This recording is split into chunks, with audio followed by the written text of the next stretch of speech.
All right. He's not doing anything. Oh, we live now. Okay.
What's up, guys? Welcome What's to going on?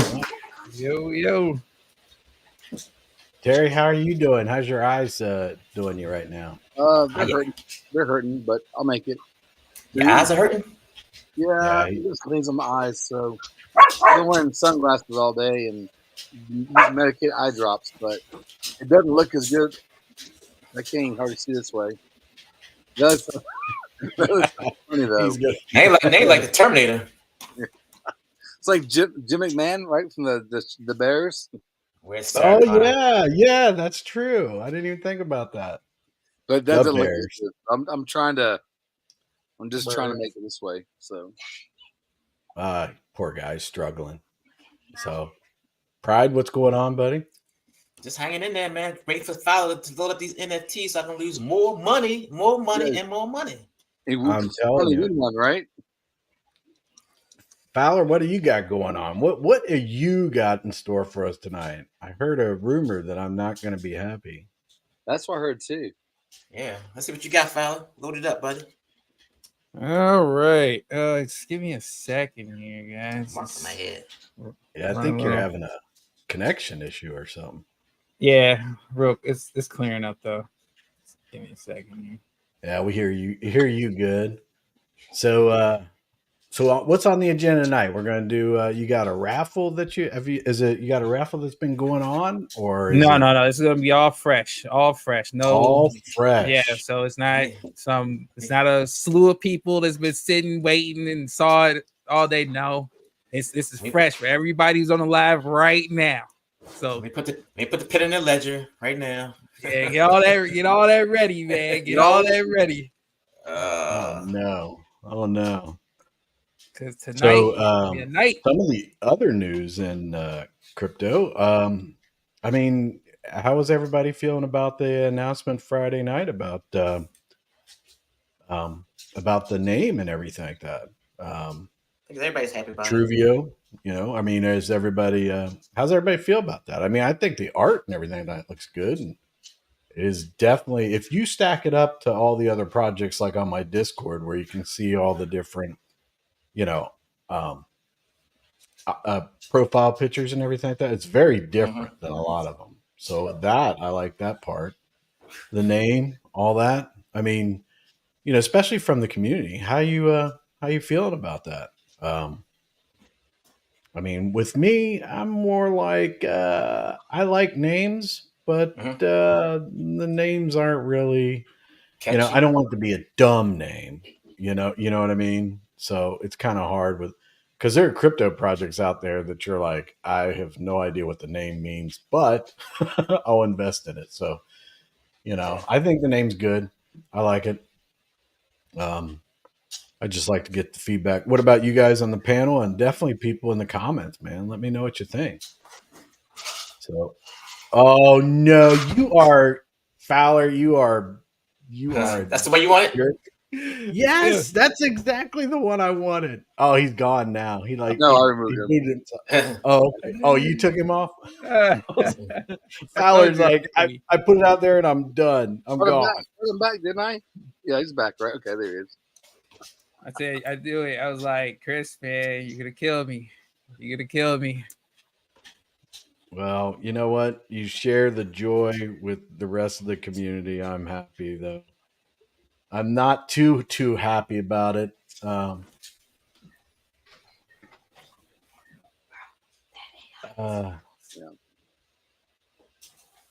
Well, I do like the name because it's different, and Da Vinci's one of my favorite artists of all time. Yeah. And so what I really like is watching Nick talk about it. I mean, how many grown men get that excited about anything? You know what I'm saying? True. So it's the passion he brings and the joy that it brings him to bring the project. I'm excited to see what's going to happen. So, yeah. The name is, to me the name's important. Yeah. But it's really the rest of it, and so it's not like I'm 50-50 on the name. I'm just like I'm just like, okay, yeah, I can see it. Hopefully everything goes well. I'm more concerned about the DAO. I'm not concerned about it. I'm just looking forward to the DAO. And DAO's more important than the name, yeah. Yeah, to me, and maybe if there's any adjustments or anything like that, that'll be down the road or anything like that or whatever. But the sooner it gets to a DAO, the happier I am. So, and as for the Discord and everything, I turned it back over to Nick the other day. So that's gonna feel great, right? Off your shoulders. You what? It's gonna feel great. The weight's off your shoulders. Yeah, well, it really wasn't a weight on my shoulders because it was just. I mean, it was everybody knew it was just a placeholder. I'm just there to, and really what it was is that I felt like, and a lot of people felt like that having the Discord and being able to, people were able to speak their mind in there, and if they wanted to speak their mind, they may run across something saying something that could come back, for whatever reason or whatever. But so that way it was like out of Nick's hands, people can go in there and as much as they could respectfully disagree or whatever, to try to make it so that they could get their feelings across. But some people were too extreme one way or the other or whatever. But bottom line, it was just try to keep everything safe. People had a place to go for a while until everything got officially done. So, but other than that, Pride, what do you think about the name and everything? I like it, man. Something different, something you never heard of before. So it's definitely gonna separate us from everybody else. That's what I like about it. Unique. Design is unique. It has a meaning behind it. I like. So Yeah. So fellas, time to do the drawing, man. Pride's Got my got ticket dinner. in. Pride's got dinner date. Let's go. Let's get it going. We ain't nowhere near close. We got at least 6 more minutes. You doing 10 minutes tonight? You'll do 10. I'll give you 10. That's as much I can give you, brother.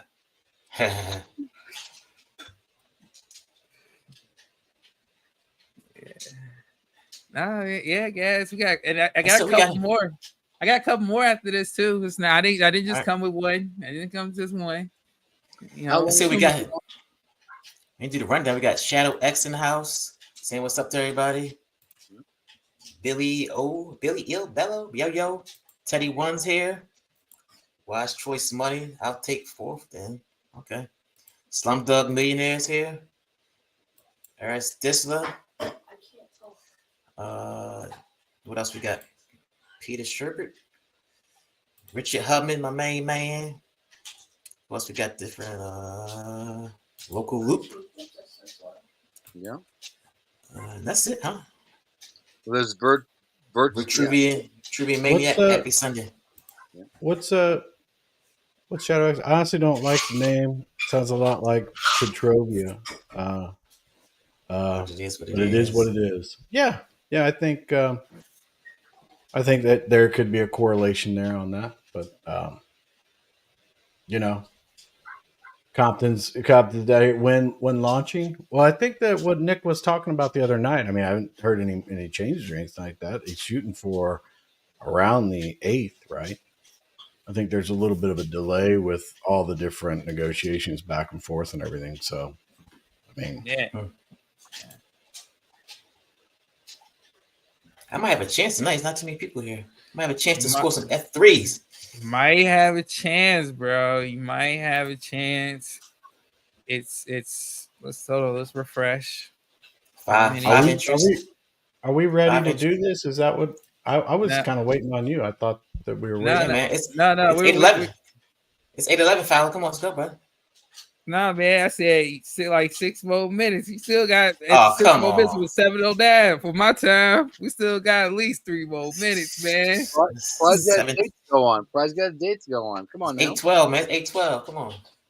Try his best, boy. Like 3 minutes. It's like 8:15. 3 more minutes, man. Yeah, just 3 more minutes. Pride. Nobody coming in like that in the next 3 more minutes. Now, if it jump up to 20, you got a point. If it jump up to 20, man, my bad. But I don't think it's gonna jump up that quick. Man. You know what? I'm gonna keep refreshing for you. I'm gonna refresh every 30 seconds just to keep just so you know it's not shooting up. This might be your night, Pride. This might be your night. This might be your night.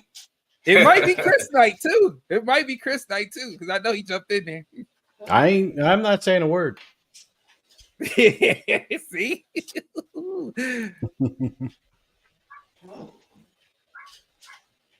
Yeah, I'm not saying a word about that. So while we wait, my cat brought a snake in the house yesterday. What? Yeah. What kind of snake? Garter snake, I'm assuming? Yeah, it's a little bitty snake, but still. Was it dead? With a wife and a daughter in the house, it's kind of weird. Was it dead? No, it wasn't dead. Hell no. I was about to get in the shower to go to work. And my time schedule was like plotted out, right? Eat, relax, then get in the shower, get dressed. I was about to get in the shower. There's a snake, the snake. I had to come get the snake out of the house. So I dread the fact my cat could bring a critter to my bed when I'm sleeping at night. That's kind of scary. He brought it in the bed? You what? He brought the snake to the bed?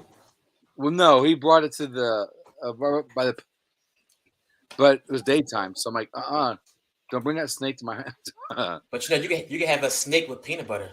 I've had Bet snake. you never had that before. Peanut butter, no. Never with peanut butter. No, you had snake before? I've had snake, yeah. Alligator, snake. I've had frog legs. I try everything, man. It's all good. Come on, Teddy One says, "Come on, fella, let's go. Come on. That's right. Come on, let's go." Oh yeah, Hey, 1 man, minute. One Get more the time minute, going. man. One more minute, Pride. Hold on, fella. I'm feeling confident about this one. I'm like, You I might should. get this one. You should. You might actually win this one, brother. I gotta manifest it. Manifest it. Let me manifest it like I did with the bot trip. How many hours that dragon take you to make that one? So I started working on this batch of legendaries we using tonight. I started last night. I started about 2 hours after me and Chris got off our spaces. Okay. So I got my airdrop today, fella.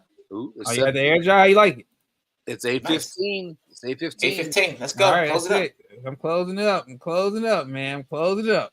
Come on, Pride. Get your money in. We hope we get it, man. I got. Well, Teddy One said, "Wait, did you get Teddy One in there?" It's too late. Guess it's wallet, go. Oh man! All right. I hope Teddy got in there. Well, we said 15 after, so You already closed All it, fella? It's closed. As you can see, it's closed. Oh no. All right, I'm selecting the winner now, man. Selecting the winner now. All right. All I got to say is you call my numbers out, or then game we're over. done. Then game over. We done. We are through. Delete, remove. Well, Teddy One, get in on the next one, Teddy. Well, he might have. He said it was going through. Yes, he didn't get in. It was going through though. So okay. Well, I'll tell you, might have saved some money though. Yeah, we got more. It's not the last and only. How many more do you have tonight? How about two? I got About two of them. two? So 1 3/4. Yeah, I got one that needs to kind of be finished up. I don't know if I'm not gonna. You're right. I mean, it's about 3/4. Yeah, it's all the one is. It's not all the way complete. Yeah. But I was gonna use it probably tomorrow or another day. I didn't get a notification on my phone, so I guess I didn't win this one either. Oh man. Nah, it's I'm still waiting for the gas process on the select winner here. Oh, okay. I got a chance. Come on, pop up. Oh, what's going on? You see that comment by Nanos? Oh, there it goes. I'm like, yo, what the?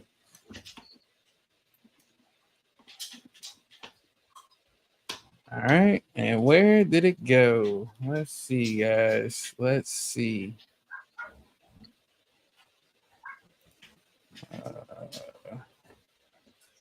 The last four is 2118. Really? It wasn't even a reset. That's Playing around, right? Yeah, it's me. Brother, I just read it off, man. 2118. Okay, I take it. I didn't hit my phone yet. Usually get a notification. Yeah, that's a shame that Pride got kicked off the stream or Where'd something. Pride go? Something Yeah. happened with him. I'm not sure. He's like he's stuck or something. I don't know. You didn't send an NFT yet, huh? So No, you can it's tell. it. You can tell if I was gonna play bingo because he didn't call the numbers right. No, it was 2118. No, I mean you didn't say 2, 1 like in bingo. Oh, I was trying to, man. I was trying. I was gonna give Pride that, man, but he's wanted this so long. I thought I was gonna get like some crazy emotion out of this guy. No, he's just like, all right, yeah. He's waiting to see it though. Well, Yeah, I wait to see it. You need to refresh. How you not get that transaction? I'm looking at it right here. It just said successfully transferred. Usually on like SafePal. I just smile a bit and say, "All right, I got it, buddy. You got it."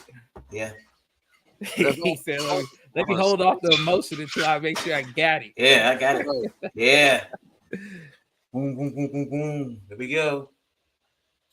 Oh, should I pull off that? Go ahead.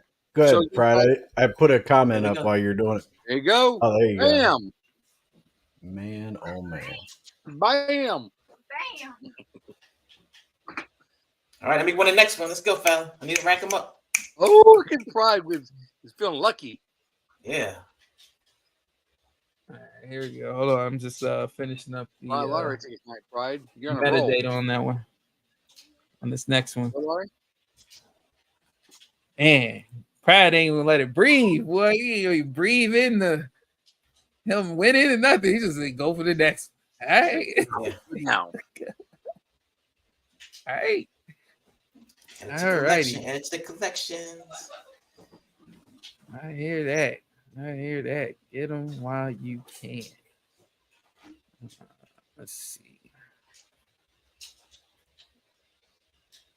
You putting another one up now? Yeah, I'm just finishing up with the metadata on it really quick. Oh, okay. I'm gonna drop it.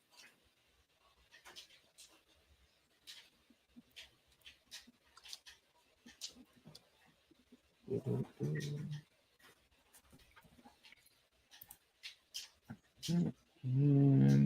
right, Teddy, one, get ready. Nothing's coming up. So Yeah, this Teddy, one, you want to get involved in this one, Teddy? I think he's bringing it up soon. So yeah, this is gonna be one you want to. I think everybody's gonna want to get. Is it bigger than the last one, or about the same kind of dramatic picture? It was kind of cool, man. The last one's unique. I liked it. Yeah, I could say this one's probably better.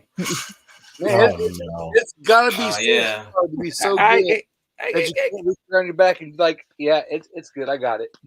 Fowler be pissing me off and shit. Hey, I told you this was gonna piss you off. I told you you're gonna kill me. I told you. I came in saying it. I didn't make this stuff you up. did. I warned you. I warned you. I came in just like knew you was gonna be pissed. I even had to. I was gonna forewarn you. Like, listen, you might as well be pissed now. Like, just start your pissed off right now. The starch commentary about how mad I am, right? Right, exactly. Just go ahead, just start. Because this next one's going even you about to get hotter. Oh man.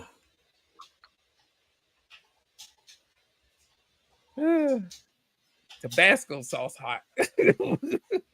Right? Tabasco. Frank's Red Hot sauce.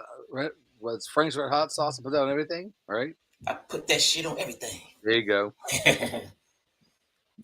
I mean, they don't make those commercials no more, do they? No. I don't think they use the same word. I think that they're They probably say stuff now or something. yeah. I put that on everything. All right, let me go. Come on, lottery closed. I've Still. got What's a going dry on? rub that I use when I smoke. It's called All Shit. Oh man. All Shit. It's hot. It's called All Shit. Oh man, BSC's moving kind of slow when it comes to these NFTs today. I don't know what it is. Maybe it's MetaMask. I don't know which one. One of the two. Probably MetaMask. MetaMask been going slow lately. I noticed that. Yeah, maybe that's what it is. I mean, it's this thing. I be waiting for the transaction to finally like pop up with the screen. Like, come on. Yeah. I think I need to delete some stuff on my computer because it's going slow. Probably got too many videos on this thing. I'm getting it up there. I see. Getting it up there. But pop it on screen. One second here. Boom. Don't kill me, Chris, please. Oh, Please. And remove. yeah.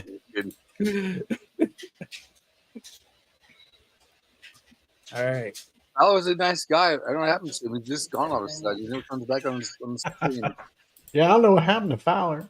He was a good guy. I don't know what's wrong with him. He was a good guy, but he got booted off the stream for some reason. I don't know what happened. Oh man. Is it up there yet? Nope.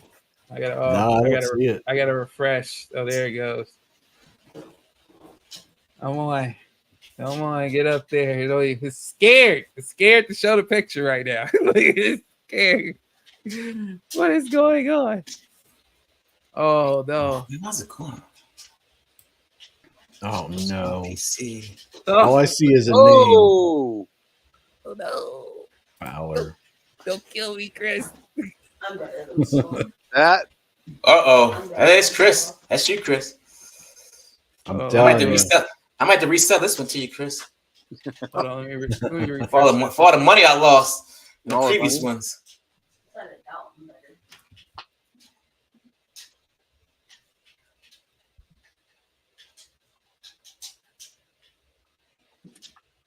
Yeah, Chevy says he's in. No, I gotta get. So how long is it gonna go? 10 minutes? That's cool, man. I think I might need to hard refresh this thing because it is like sticky.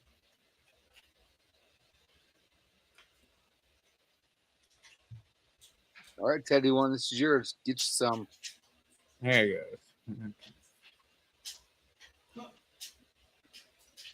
Okay, I'm just gonna open that.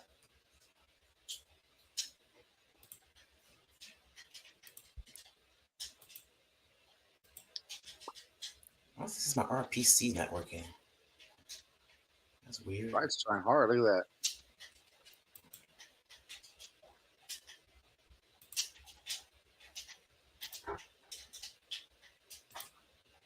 Is that fella typing away in the background? Who's typing away like that?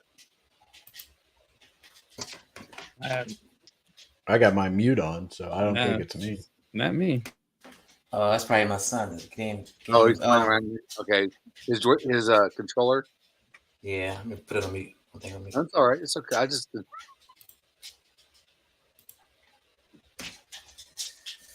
Come on, let's go. This for 10 minutes, fella? How long have we been going?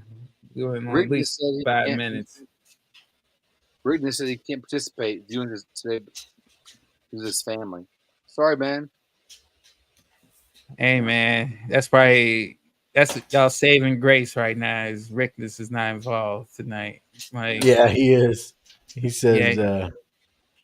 He says he's got to spend time with family, so we got a shot tonight. I got a shot tonight. Rickness usually snatch them all up. Who else? OBZ. He ain't here. I don't think seeing OBZ in here. Yeah, you guys are lucking up right now. The NFT snipers ain't out here right now. Right. Why is first says I'll pass? I'm out of cash. He's like pride. He's tried too many times. Rickness out there flexing with the avatar right now. He's like, I'm gonna do at least one entry just for the fun of it. Yeah, watch. I just did one. I won. No, but he has earned it though. He's got a bunch of other ones. Plus, he sold me his other one the other night, so I'm happy about that.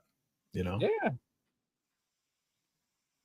Yeah, you guys made a little trade there. Yeah. And I mean, he could have got more for it, but I mean, well, don't say that. He'll charge more next one. No, I think Rickness said he can only do that so many times to legendaries, unless he keeps winning them at an alarming rate.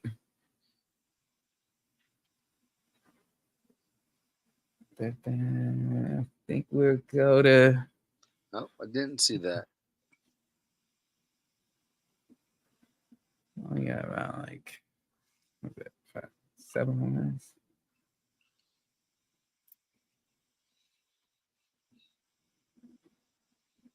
Yeah, 7 puts you about what? 7:34 or 8:34 your time, probably. Yeah. No, mine is 7. It'll be 7:34. Oh, we're same time zone. Okay. Yeah, I'm central. I'm in central.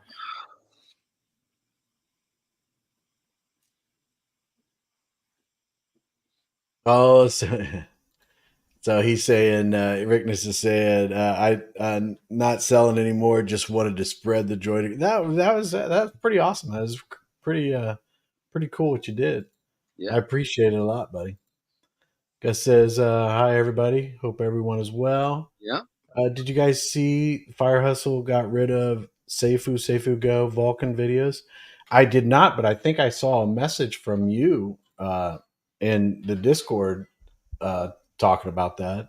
And then they were talking, I think somebody brought up about deleting some of the YouTubers deleting um, their videos about Brian and all that kind of stuff. And I was under the impression, since I'm not monetized, I was like, I'm not making any money off it. So I was thinking I just want to leave them up there. But I don't know how the other. You just ain't apply for your money. You monetize, but you just haven't applied for it, right? Right, he's crossed the threshold. He just hadn't applied for it. Yeah. I'm not. I receive no money from YouTube at all. No, you've threshold. You just didn't apply for it. Yeah. Yeah, but I mean, no, because if I'm monetized, then I would be receiving something. I'm not receiving anything. Yeah, but you have to apply for it because you're at 1,000. You're over 1,000 subscribers. Yeah, but I'm not. That's what I'm saying. I didn't apply for it. I haven't set up anything. That they're not paying me anything. I don't want anything from them. So that I mean, I don't want people to do super chats. I don't want people to do. I don't want money to come to me or anything like that in any kind of way. So, sure. Yep, same way. All right, we have 4 minutes. All right. Oh, Teddy one said he got one entry in.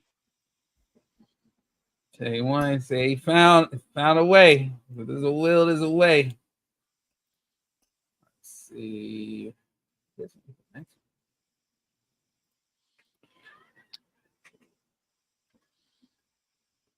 Custom.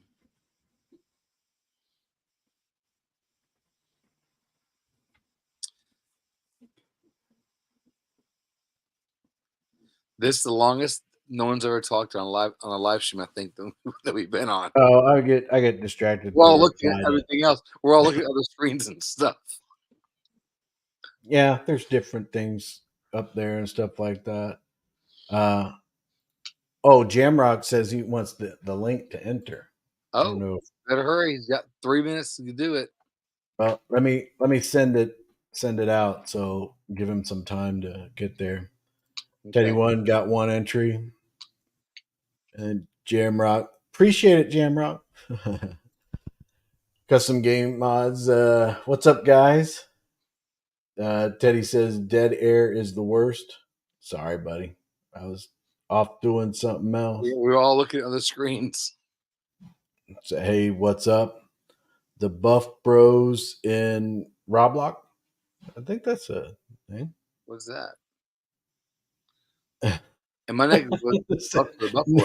No. He's like, I was going to super chat you 2K. Oh, well, no. Do that money in something that you and your family can enjoy now. I don't want super chats. I don't want stickers. I don't want any of that stuff. I do this because I don't know. I guess I just enjoy it, hanging out with people and stuff like that. Right. Although the last month or so, it's been pretty aggravating, but not with the guys and stuff and people that are on here, but the outside drama and everything like that. Right. No, I think it's gonna calm down for a while. I'll be good, I think. Yeah. So what you got, Fowler? How much time you got left on this? 2 minutes. We got to make sure Jamrock gets in there. As long as he gets in, I think everybody else is good. So, yeah, and I don't think like Kryptonians. I don't think he's monetized. I'm not sure.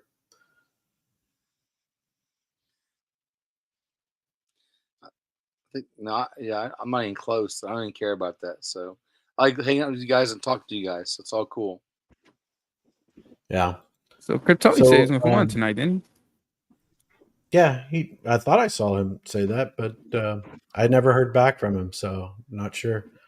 So if you buy into the raffle, do you get your BNB back if you lose? No, I don't think so.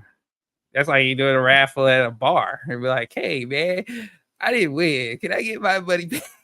It'll be like, "Hey, what's the point of the raffle?" Yeah. No, it's one way in. I wanted to do bingo. Like, I wonder how hard it'd be able to make a dab that's like bingo.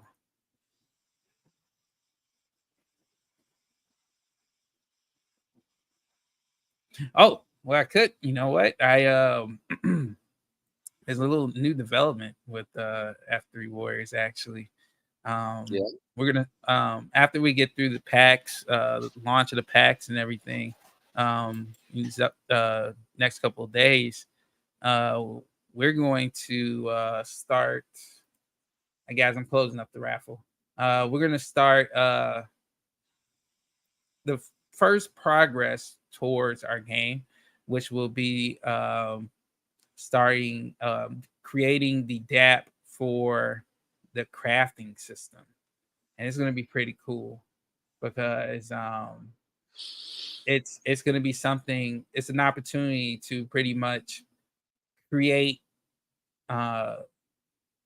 People who have like this. Let's just say, let me make this easier. So imagine if you have this one of these commanders, or maybe it's not a commander, it's be a minor card or a minor commander,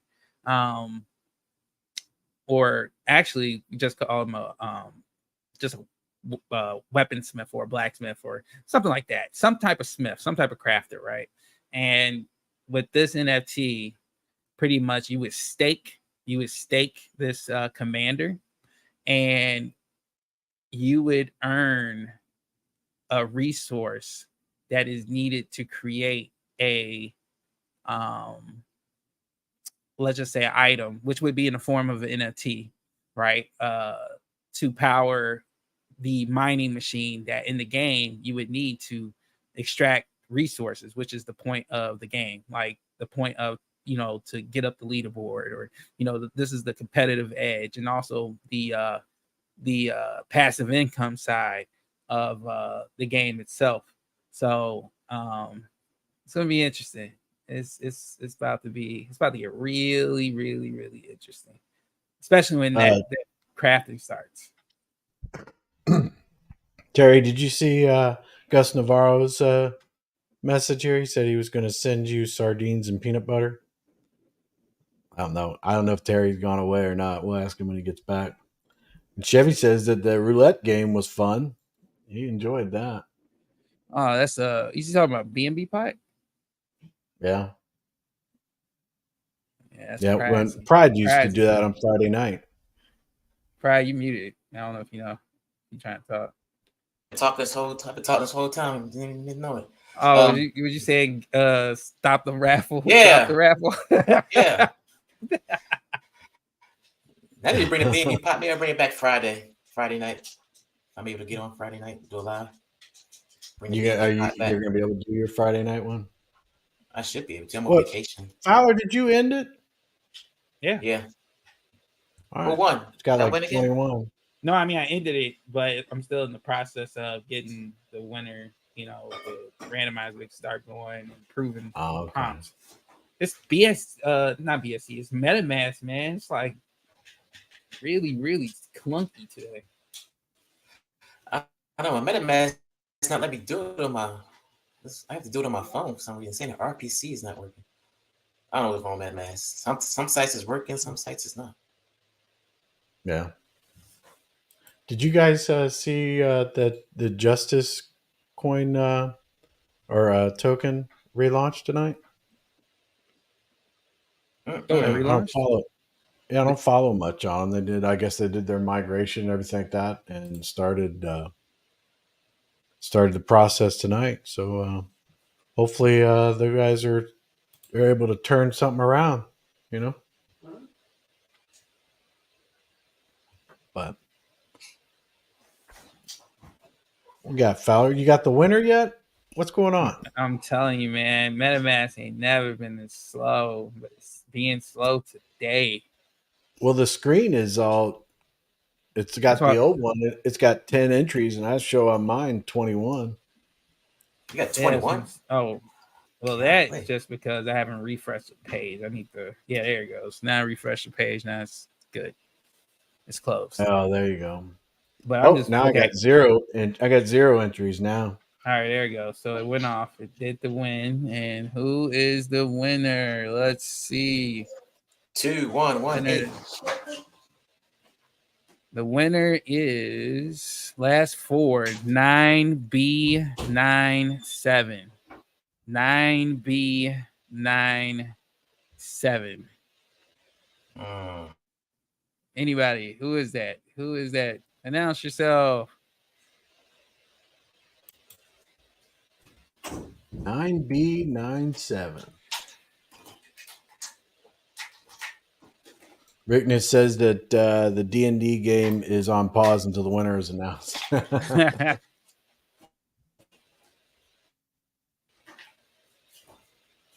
wonder if there's anybody there. No, I didn't see anybody yet. Did you guys see all the stuff with the Yomp God? What happened now? No, it's exit, all that kind of stuff. Oh yeah, man, he ran up out of here. Yeah. Yeah. That's I know it's one of those. Go ahead. No, I was just gonna say it's one of those moments you like. We told you so. We told you guys. We told you guys. We told you guys. Like, yeah, and I think that made money. Yeah, but the issue that I have is I feel bad about the investors were there and everything like that. But at the same time, I mean, people were telling them and stuff. And the part that bothered me, like with safuu and stuff, we had all sacrificed everything. We were already in it, right? And I'm thinking there's a lot of stuff going on behind the scenes with this Yahoo and stuff like that. But then, if the blockchain gets out there, let's see what happens. And it just kept going downhill from there. And then when all that stuff happened, and they were talking about deleting videos and stuff like that. And my thing is, I don't want to delete videos because, I'm not making any money off them. Plus, I want to keep a record out there of what we went through and what was going on. So if this guy wants to show up somewhere else, then we can spam them with our videos and stuff like that, in their chats or whatever we can do to get awareness of it. Because, this is like, again, another project after another project, and we need to make sure that we have records of all these things and be ready for him to pop his head up somewhere else. He should be in a position where he doesn't have access to the internet, but until that time comes. So, but I feel bad for a lot of the people that are in Yomp and everything like that, what happened. But again, and I don't want to be that person, but everybody was telling them that it was bad, so, I don't want to say we were right. I would rather be wrong. They made money and people exited and got their money back, or he never even did it. But, I feel bad for the people that are sitting over there going, I was going to give him another chance, But, you see the new NFT, the Goddess Commander? Check that out. Oh my God. Are you kidding me? Dude. You do a Beyonce, man. Is that your last one there? Oh, is this the last one? Oh yeah, I thought you said you were going to do like just a couple or something like that. Yeah, this is pretty much the last one that I have like finished and ready to go. Yeah. Oh man. Yeah. So she got no armor on or nothing. Check that out. Shadow X says Brian will be getting ready for prison soon. He feels it. Custom game mods. That's what I'm saying. Is that's my concern. Is he says BL will be back. My concern is if he comes back, then I want my YouTube channel to be a database of all the, to easily reference to be one that you can see it happen in real time and everything like that. And then, because I have no plans to do anything different with my YouTube, but what we're doing right now. He's probably spending our money. Yeah. There's so many things I can't put up here, buddy. Oh man, you're even a mod. You should even know. Hey, you should probably take your own stuff down. What's this failed transaction? I should probably read your stuff first, but you probably don't mean it for all that. I hope so, Shadow, because like Chris just said, he pops up somewhere else. You know, he's addicted to scamming. He's a serial scammer who keeps running free. Yeah. Oh, look who's here. Remy's here. Oh, my boy Remy. What you sneaking here? He didn't even say that. Oh, he just said yum. Okay. What up, bro? Yeah, they what happened with Yomp? Well, he's basically rugging it, basically saying that, you know, it's gonna come to an end in like what, the next 2 weeks or something, was it? Yeah. So, and while he's doing it, he's, you know, he's making his profit and everything like that. Kadeem sings Kadeem team. Want to remind everyone to swap BUSD to something else. Yeah, I think that they're saying that'll end in February of 2024. So BUSD? BUSD, yeah. There's a whole article on it. I saw it. Man, BUSD, take me down. Well, I don't know if it's completely ending or if it's like they won't be recognizing it anymore. Binance or something. I think the article is in here, so I'd have to bring it up. And everybody, let me see if I can get it. Here it is right here.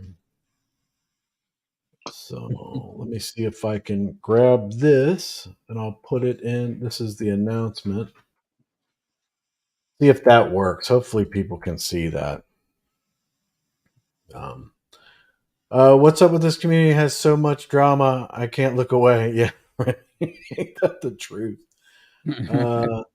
Rickness says he's got the bounce. How long until announcement? 15 minutes. So how long you got? So I was going to do the announcement at 7:50 my time, so at 8:50 your time. 4 minutes. 4 minutes. Yeah. 4 more minutes. 4 more minutes. Are you in this one, Pride? You in there? Yeah. You muted. I got it. I'm here. I got 2 So tickets. what's Custom Gaming says 27 cents and the 24-hour volume is 852. Man. Wow. Let's see. Exactly, Gus. And then I saw a comment over here.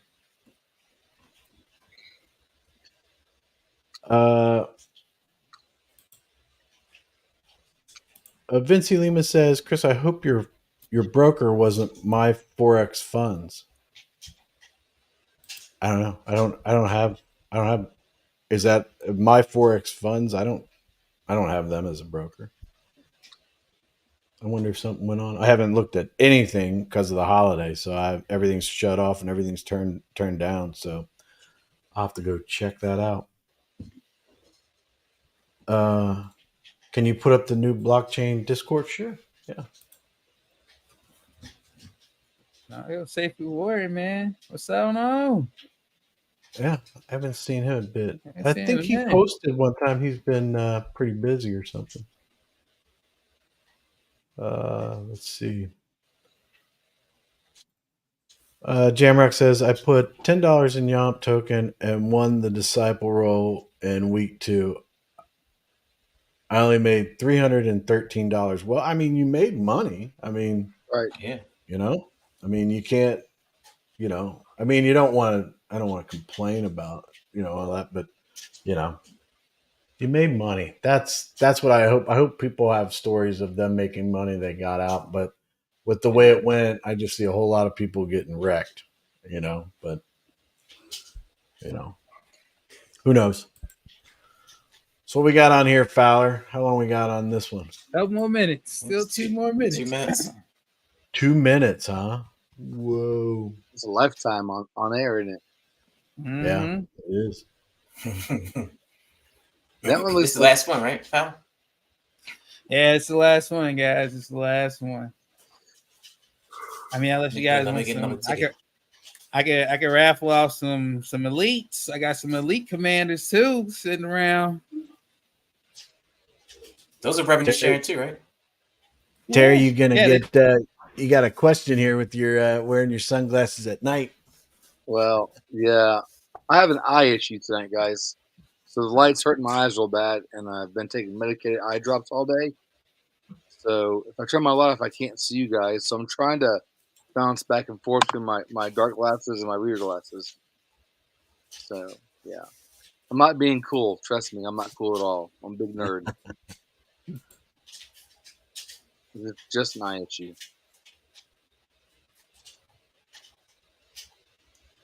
Upbeat. Are you talking about my Forex funds? They were shut down. Is that who you're talking about?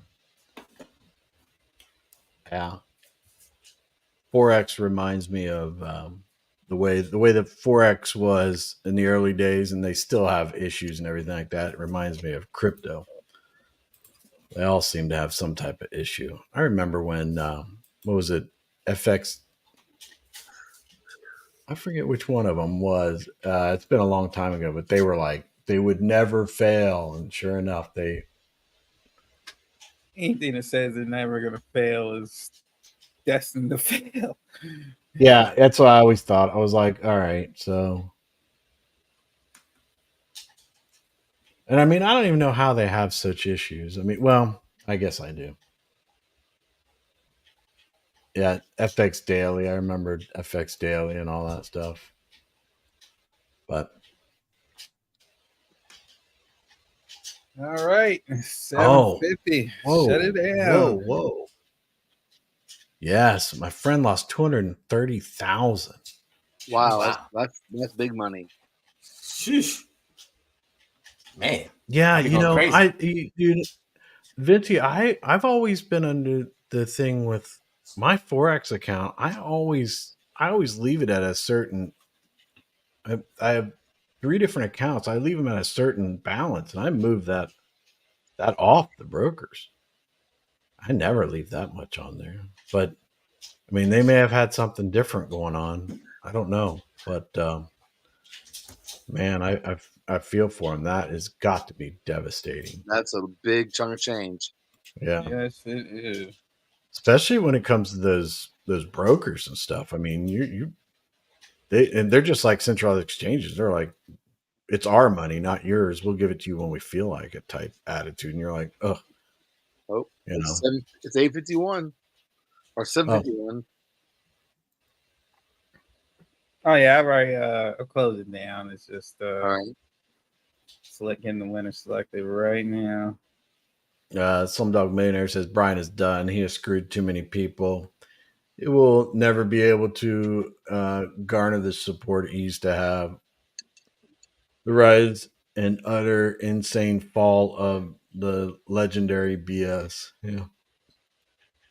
Yeah. I mean, let's hope so. But man, people with the previous projects before Safuu and all that were sitting around saying, "Oh, yeah, Brian's done. He couldn't," But I don't know if they were saying that or not. But man, Lord, he can still pop back up. He definitely can still pop up, man. Well, he's going to change his name or something. Honestly, I truly think Brian's going to go to jail. I'm not. He might go on a project. Maybe he won't. He won't dox himself. Yeah. He maybe doesn't dox himself, but I think he's going to jail though. I think it's going to catch up with him because this is something.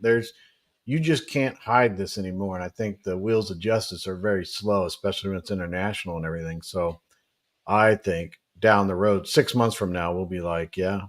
I mean, you can't take this amount of money from people, even if it's a technicality or anything, without having a legit. OMG, Chris. I want again.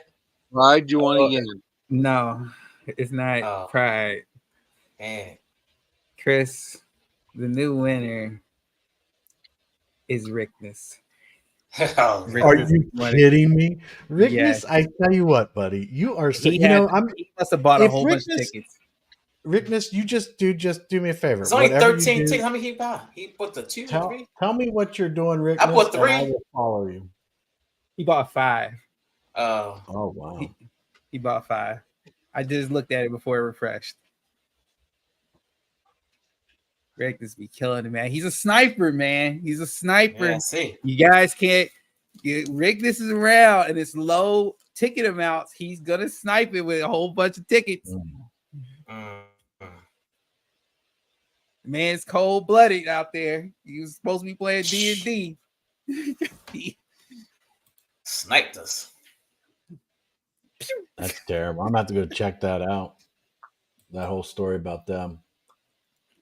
With who? The Forex account that Vinci Lima is talking about. The broker, my Forex funds. Wise Choice Money says he'd have to change his face and height, plus the voice is too recognizable. I know.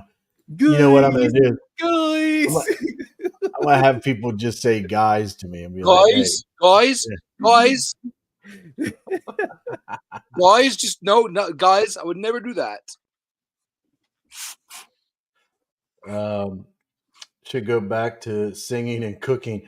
Don't even get me started, man. Remember that one night when we played those songs? That was brutal. My ears were hurting the whole time. That was a brutal night. Yeah. Achy, breaky heart. Oh God. Yeah. Yeah, I'd see this as something that he's in trouble, man. I know that a lot of people are like, yeah, he better enjoy those cars. They feel that he's not going to pay and everything like that. But and I might be wrong, but in the big picture and stuff like that, that is just way too much money. Mm-hmm. I mean, way too much. And my thing is that one of the biggest assets that anybody has out there is sitting in the BrewFi Discord. It's sitting right there.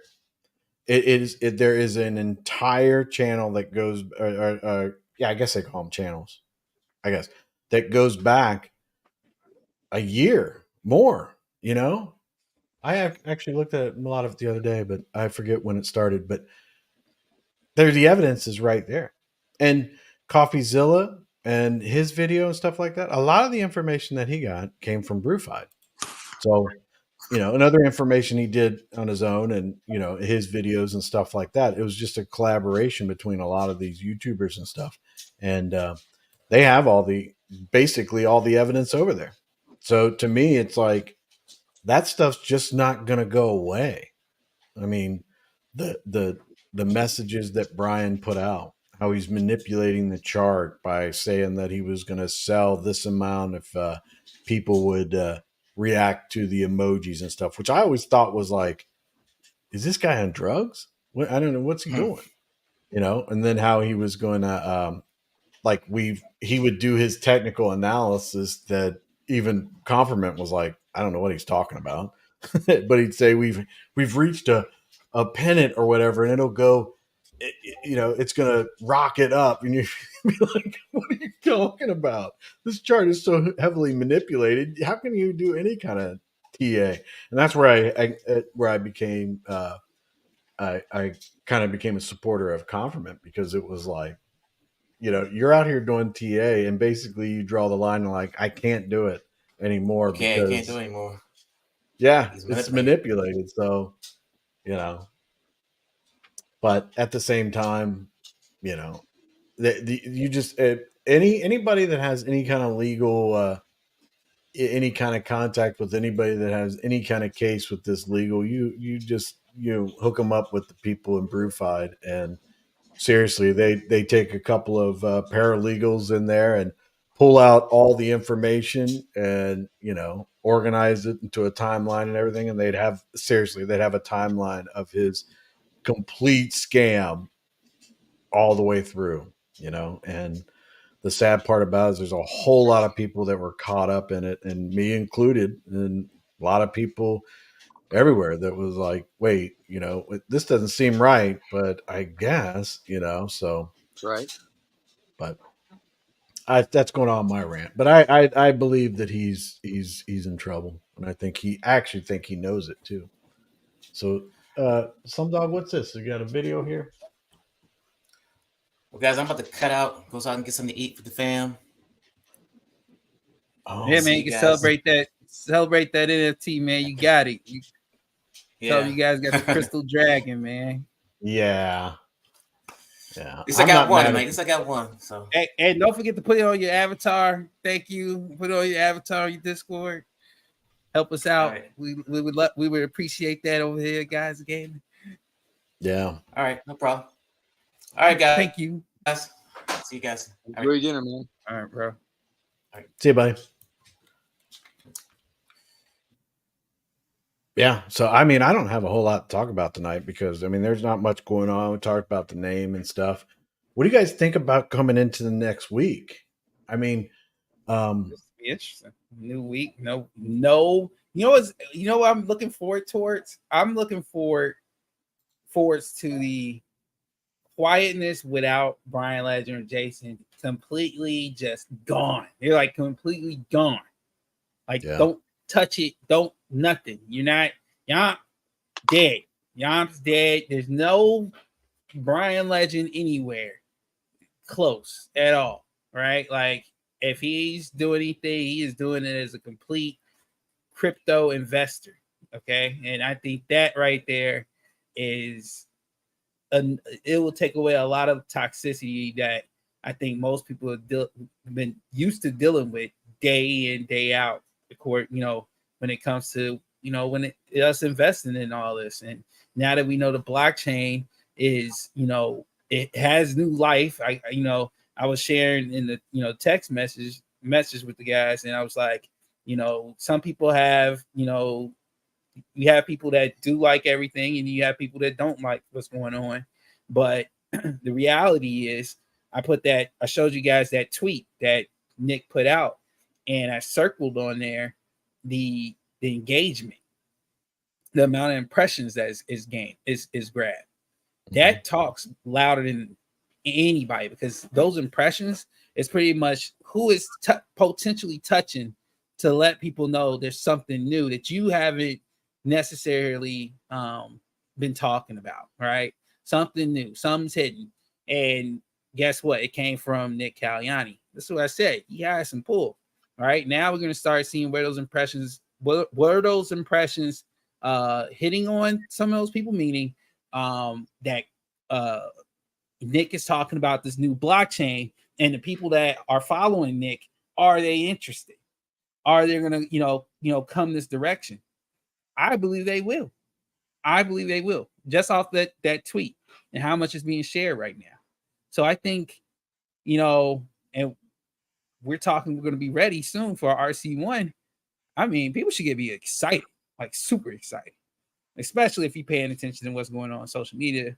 And that's just Nick throwing out a tweet. We're not even talking about anything else when it comes to getting everything, awareness out there, what's going on as far as Nick and the blockchain, and the potential of people coming to invest in the blockchain. I'm excited. I'm pumped up. And like I said, the fact that Brian Legend and Jason is not anywhere close touching or even breathing our same oxygen right now. I think this is just amazing. It'll be an amazing week. I think this first amazing week since the news dropped about the new brand. Yeah, I agree. Me too. Some of the comments that were up there talking about that video. Did that video get? Yeah, it's in there. So that's the video for. Slumdog, you put it in the just my chat. I'll send it to everybody's chat so that we got it. So that's a Coin Bureau. The Treasury is coming for crypto into DeFi in the U.S. ? So that's a lot of what they were talking about in there. But Crypto Geek says, yes, the sentiment has shifted. Very little talk about BL and Jason. Yeah, I mean, we know they're scammers. We know that they suck. They stole money. Let's keep the pressure on them. Listen to like BrewFied has a a list of stuff that you can do. Runs like every hour. Got Tartan Madman out there. Uh, go do what you got to do. Report them, whatever you feel that you need to do. Any kind of lawyers or any kind of people that are involved, give them whatever you can. YouTube videos, Brewfied's section with all the stuff in there. Any kind of text DMs that you have that'll help. Just help out where you can. I mean, I don't think this is going to go away. There's way too many people that are involved. So, oh, okay. Wise choice, money. You said let's watch the video. Let the people see it live. I have no problem with that. That's cool. Yeah, run it. I want to go back to this right here. I want to spend a few minutes on this. Okay. So Wise Choice Money says, let's talk about the Forex Education Center you're about to start for those who want to learn the basics. All right. I'm not going to be starting anything like that, but I will give you the basics in about 5 minutes. All right. So here's with Forex. Paper trade. You don't know what it is, go to any Forex broker that you find out there. And it doesn't even matter because you're not going to put money in it. So you don't really care if they're that good or not. You just want a demo account. Do your demo account for like 10 grand. Set it all up. I would recommend using MetaTrader 4. You'll see it when you get involved in it. It's a platform where you can trade from. There are literally hundreds of thousands of indicators that you can use, and bots that do trading on their own, and bots that give you signals, and just bots that do certain things with the chart and stuff like that. There's even places where you can create your own indicators. But paper trade for like 2 years. And I know you're like, I'm not going to do that. But you do that. What ends up happening is Forex people, they go in and they paper trade and it looks really good, and they're pretty happy. And then they put real money in it and they get wrecked. And it happens all the time. You have to paper trade because with Forex is so dependent on so many different factors that when you're trading Forex, you're trading currencies from multiple countries. So you have to keep up to date on those countries, what they're doing, what's happening. There's a correlation too between like what the dollar's doing and what the euro is doing, and the euro could affect a totally different pair. You could be in euro yen, and the dollar's acting crazy and it's affecting your chart there. So there's so many factors to take in. There's news and all that kind of stuff. So the only thing I could recommend for you to do is get a demo account. $10,000 should be fine, and that's demo money. That's not your money. Don't put it in there. Set it all up. Go to a place called forexfactory.com. There is discussions. It's like pre-Discord where there's groups in there. I don't know what they call them. I'll look it up real quick. But there's groups in there where everyday average people have been putting their comments in. Forums. They call them forums.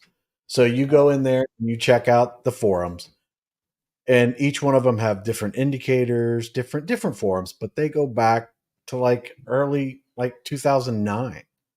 So you have a group of people out there that have been working on these different systems that they have for more than a decade. So you might be able to learn stuff from them and everything like that. But if you go right now and you go to a Forex broker and you go put your hard-earned money in, whether you put crypto or cash or whatever you do, you put money in there, you're going to lose every bit of it. Even every single time you go and you try to make money, you'll make money. You might be able to get lucky and make money for a while there. And you might be like, look at me, I'm doing real well. Then you're going to get wrecked and you're going to lose it all. I'm telling you. So don't do it. Paper trade. Have a system that you're going to do it for 2 years. By the time you've done 2 years of paper trading, you're going to know if you want to actually put money into it. Because I don't know how many times I would have an account that I would put like $50 in, and I would do the smallest trade possible, and I'd lose that $50 within a week. And I was like, this isn't working out. But I was like, it seems so simple to be able to work it out. Once you work it out and everything like that, but you got to have, there's so many different systems. You can trade the news, you can do swing trading, you can do day trading, you can do so many different things. But remember, you're going to lose money if you're not smart about it. And nobody out there, they can sell you signals, they can tell you all, when to get in, when to get out, and everything like that. You're depending on them and their mindset. Because if I told you a signal, like I get a signal to buy the Euro USD, in my system, it's working well for me. And the way that I think it through, this is what I want to do. But you may not be thinking like that. I might get into a trade that goes the wrong way, but I'm satisfied with it and okay with it because I know it's going to turn around. You might look at it and say, Chris is crazy, I'm getting out of this, and you'll lose money. So you really can't, even when people send you signals and everything like that, you have to take it with a grain of salt. So there's plenty of places that will do that kind of stuff. Listen to them and all that kind of stuff. But you have to, no matter what you do, where you get the signals, indicators that you have, if you like to day trade, swing trade, news trade, trend trade, all those things, you have to come up with your system that you feel comfortable with and not listen to anybody else. I'm telling you. But paper trading is the way to go. And if you paper trade for a while and you have some questions, I'm more than you can reach out to me. I'll help you in any way I can. But if you're not paper trading, you're just going to go lose money. And I don't want to be a part of that. I don't want anybody to lose money at anything. And if I can help you make money, great. But there's no guarantee. And I'm not, you got to educate yourself on it. Okay. So that's the issue that I want to make sure that everybody's fully aware of, because the problem that we have is that some people think it's like super easy. And then if I don't send you a signal, or someone doesn't send you a signal, and you think that this is a good trade and you're like, oh yeah, I'm going to take it, and you get wrecked, you'll be like, wait a minute, I don't know nearly as much about it. Look, I've been trading Forex for more than a decade and I don't know anything about it. So I'm not an expert or anything like that. I just know what I do works well for me. It's just like you should come up with your own system and see what works well with you. But don't do anything until you actually can you paper trade and get a good understanding of what you want to do. But I'll stop boring you with all that. But just remember, this is the key. People are going to tell you what you should do. Don't listen to any of them. Paper trade, you can just wreck the account. Just make mistakes. Then go back and get some more, refill your account. Do some other things. Figure it all out. Get all of your questions answered while you're paper trading. Do it all. And I mean, you can come up with a decent system. And I would look at it and be like, are you nuts? You're going to lose money in this. Be like, no, I've been doing it forever. One other thing that I think people don't understand, and we never talk about, is that the global markets are very different all the time. So what people used to do is be like, oh, well, last, August, September, and October, this is what the market was doing. Don't listen to that stuff. Don't listen to that stuff. Things change all the time. COVID taught us that you can't predict any of it. So don't listen to that junk. All right. You come up with your system, get your indicators, the ones that you like, your system, check the news, all that kind of stuff, and come up with your own system. But paper trade. All right. So let me see if there's a couple of questions. I don't want to leave them hanging, but I want to show this video we were talking about. I paper trade with Webull. I'm up over 700,000. That's awesome. That's great. What I would do is, if I was in that situation, I'd go off and maybe do like $100, put in a real account and do micro pips or something like that. Do a couple micro pip trades here and there and follow that system that you have to see what works over there. If it's not going the right way, then no, you're not going to put more money into it. See, in Forex, you have micro pips, you have mini pips, and you have pips. And whatever you trade with, that's the amount of margin that you're going to use. So you can go over there and you can use a different amount. Now, if you wanted to get into a higher pips, then you need to have more margin. So you'd have to have a larger account. But there's nothing wrong with having a real small account, like a $100, $50 to $100 account. I have several of them. I still do because I try different things with it. So they go up and they go down, and then I figure that it's not worth it, so I just leave it in there until I figure something else out. But I wouldn't make that jump. I wouldn't make that leap until you're pretty satisfied with all that. This thing's right in my face. All right. What's that site again? Are we talking about Forex Factory? Yeah, it's Forex Factory. Let me get to the homepage. Yeah, it just comes up forexfactory.com. They're people just like you and me, man. They've been there for years. If you go into the forums area, first thing they have is they have a calendar up there so that you can check out what news is coming up. That's another thing too. You'll go into a trade early in the morning. I never trade on Sundays and I never trade on Fridays. And it's from 5:00. Well, I think it's 6:00. Depends on the time change. Sunday to Friday. So they don't trade over the weekends. So then there's a whole forum in there where, like, if you go in, you can pick any of trading systems. You go or trading discussions. There is one, Trading Made Simple, that has 142,000 replies. Let's see here. Let's go here, and the very first post on this forum was April 26th, 2011. So there's a whole lot of people out there that have been where you are, and they kind of know what they're talking about. You can learn. You what, buddy? I'll pull up Gus's comment. Can you answer that for Gus?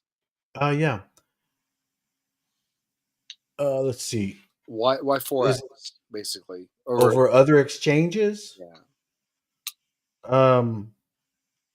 Well, Forex, I like to trade Forex. And exchanges, are you talking about like different brokers type things and exchanges? I'm not very good at options trading. I can never really get my head around that. I always seem to be wrong. And I day trade stock market, but that's more for fun. I don't do a whole lot with it. But Forex to me seemed like I understand the charts and the relationships between the currencies a lot better. Nothing spectacular about it. I mean, and I like the platforms that they use, like TradingView and MetaTrader 4.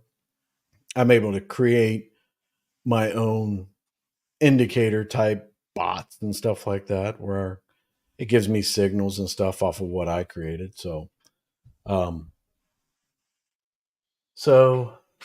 Okay. Yeah, options trading it's very fun. I mean, I think that people would like that. I'm just not really good at it, and I don't want to be a part of that. I'll end up messing it up. Oh yeah, Vinci Lima. This is one that I do. Is that I know that people are out there. They trade Forex, all that kind of stuff. I focus on the majors, and if you're young to Forex, I would only pick a couple of pairs, really, and I would do a correlation to that, because if you picked like Euro USD and then USD Canadian, if the dollar's tanking, you'll know to go the opposite direction on each one of them. If the dollar is going up, go the other way.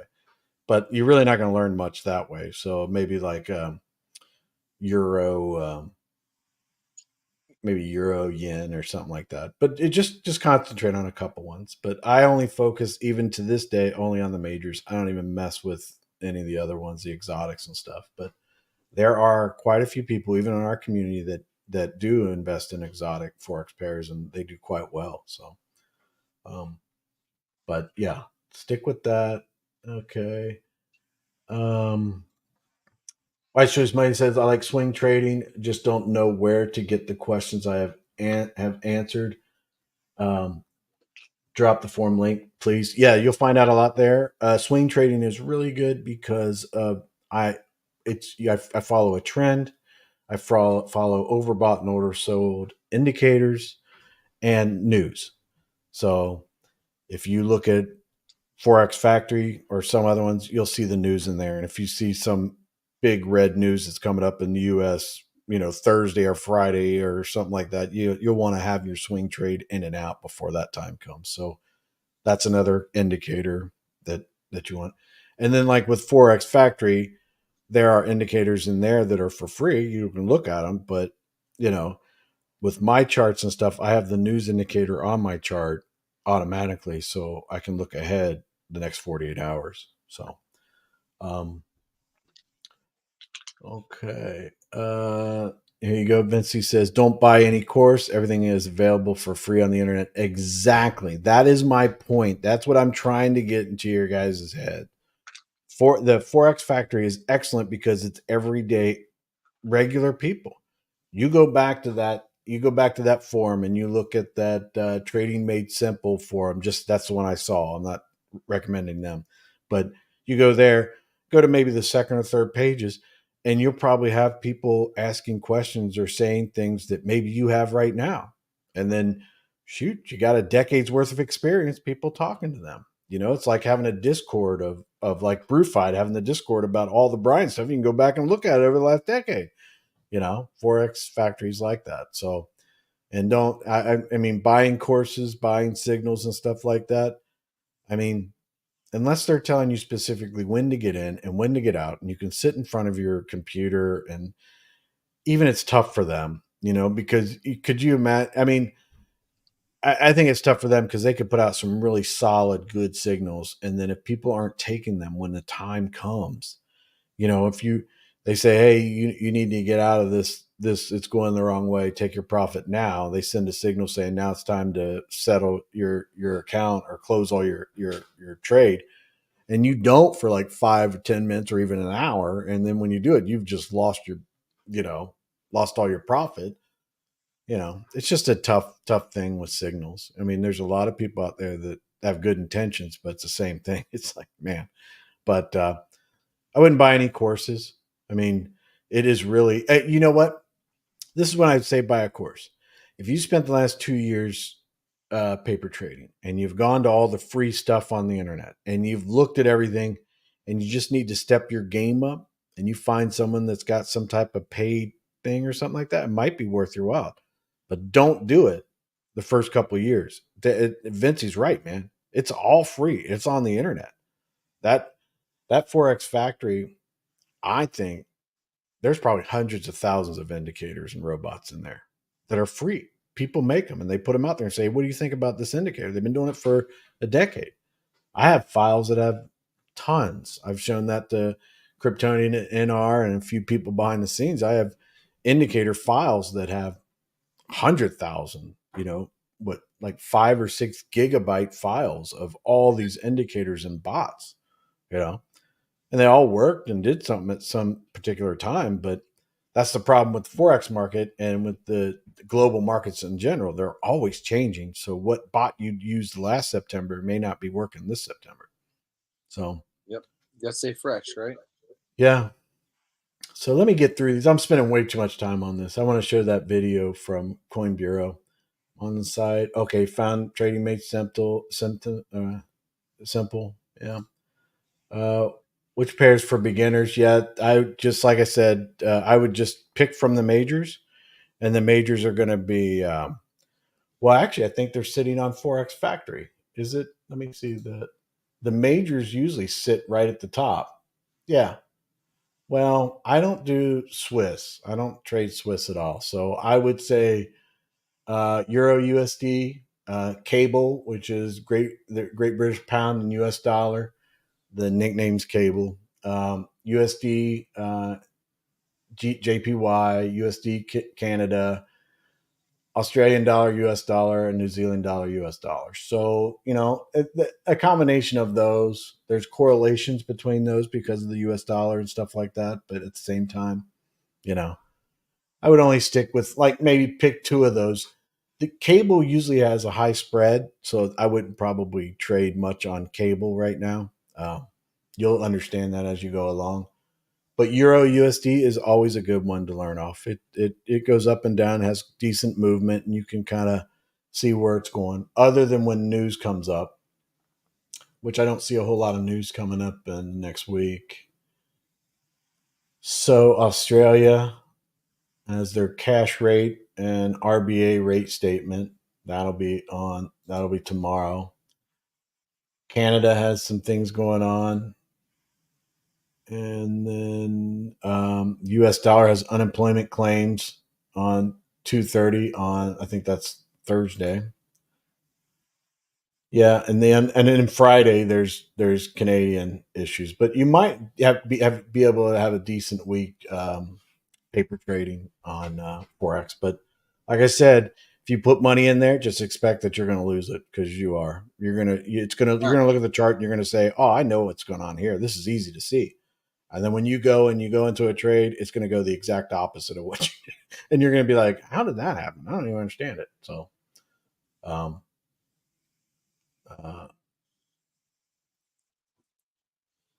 Vinci Lima. Is that Lima? Vinci Lima? Am I pronouncing it wrong? That's how I'd say Lima. See, that's how I would say it because there is a city not near where I live, but close by. It's called Lima. Right. But every time I pronounce it Lima, people are like, isn't it Lima? I'm like, Right. Okay. But we call it Lima, but I'm going to call it Lima. How long is the Coin World Bureau's videos, Chris? Oh, let me see. Let me see if I can bring it up here. Oh, it is. Where's it at? Oh, here it is. It is 23 minutes long. I don't know. You guys want to get onto it? They might have some questions. I can answer them later. I'm gonna get off. My eyes, man, they're starting to hurt real bad, so I'm gonna get off. Yeah. Okay, buddy. I can't read. I can hardly read anything with my glasses on. These on, so I'll watch it. But I'm just gonna get off. Okay. All right. That sounds good, buddy. All right. I hope your eyes are better. All right. Thanks, guys. Have a good night. All right. Night. All right, Bye-bye. Terry.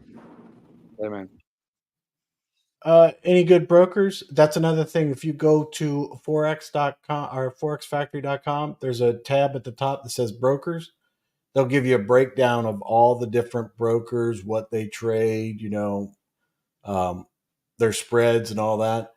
I did see that Vinci talked about. I think the only thing to be concerned about with Euro USD for beginners, a Euro USD I think is great. Cable, I think that their spreads are different, and I don't think people realize that. So you might run across that on your paper trading, going, "Wow, I'm spending a lot of money in spreads." So, but just check that out. But paper trading is definitely the way to go, I think. All trading money is bank money. Once it's in, it's gone for good in my book. Video isn't long, but it's good info we need to hear. Yeah. Okay. All right. So that's what I'm gonna do is I'm gonna take us down off the screen, and I'm just gonna put this sucker up, and let me get this situated. It is bright and it's hurting my eyes watching it, but I am going to bring it up the whole screen and share the audio. I'm gonna share it. I'm gonna bring it down, get rid of this stuff. And I will mute us and we'll just play this so that everybody can hear it. DeFi protocols to collect KYC on all their users. Obviously, it'll be impossible for them to comply with these regulations. And if that wasn't bad enough, these regulations target crypto wallets, stablecoins, and NFTs too. Today, we're going to tell you where these tax regulations came from, which crypto niches they could affect, and what they could mean for the crypto market when they come into force.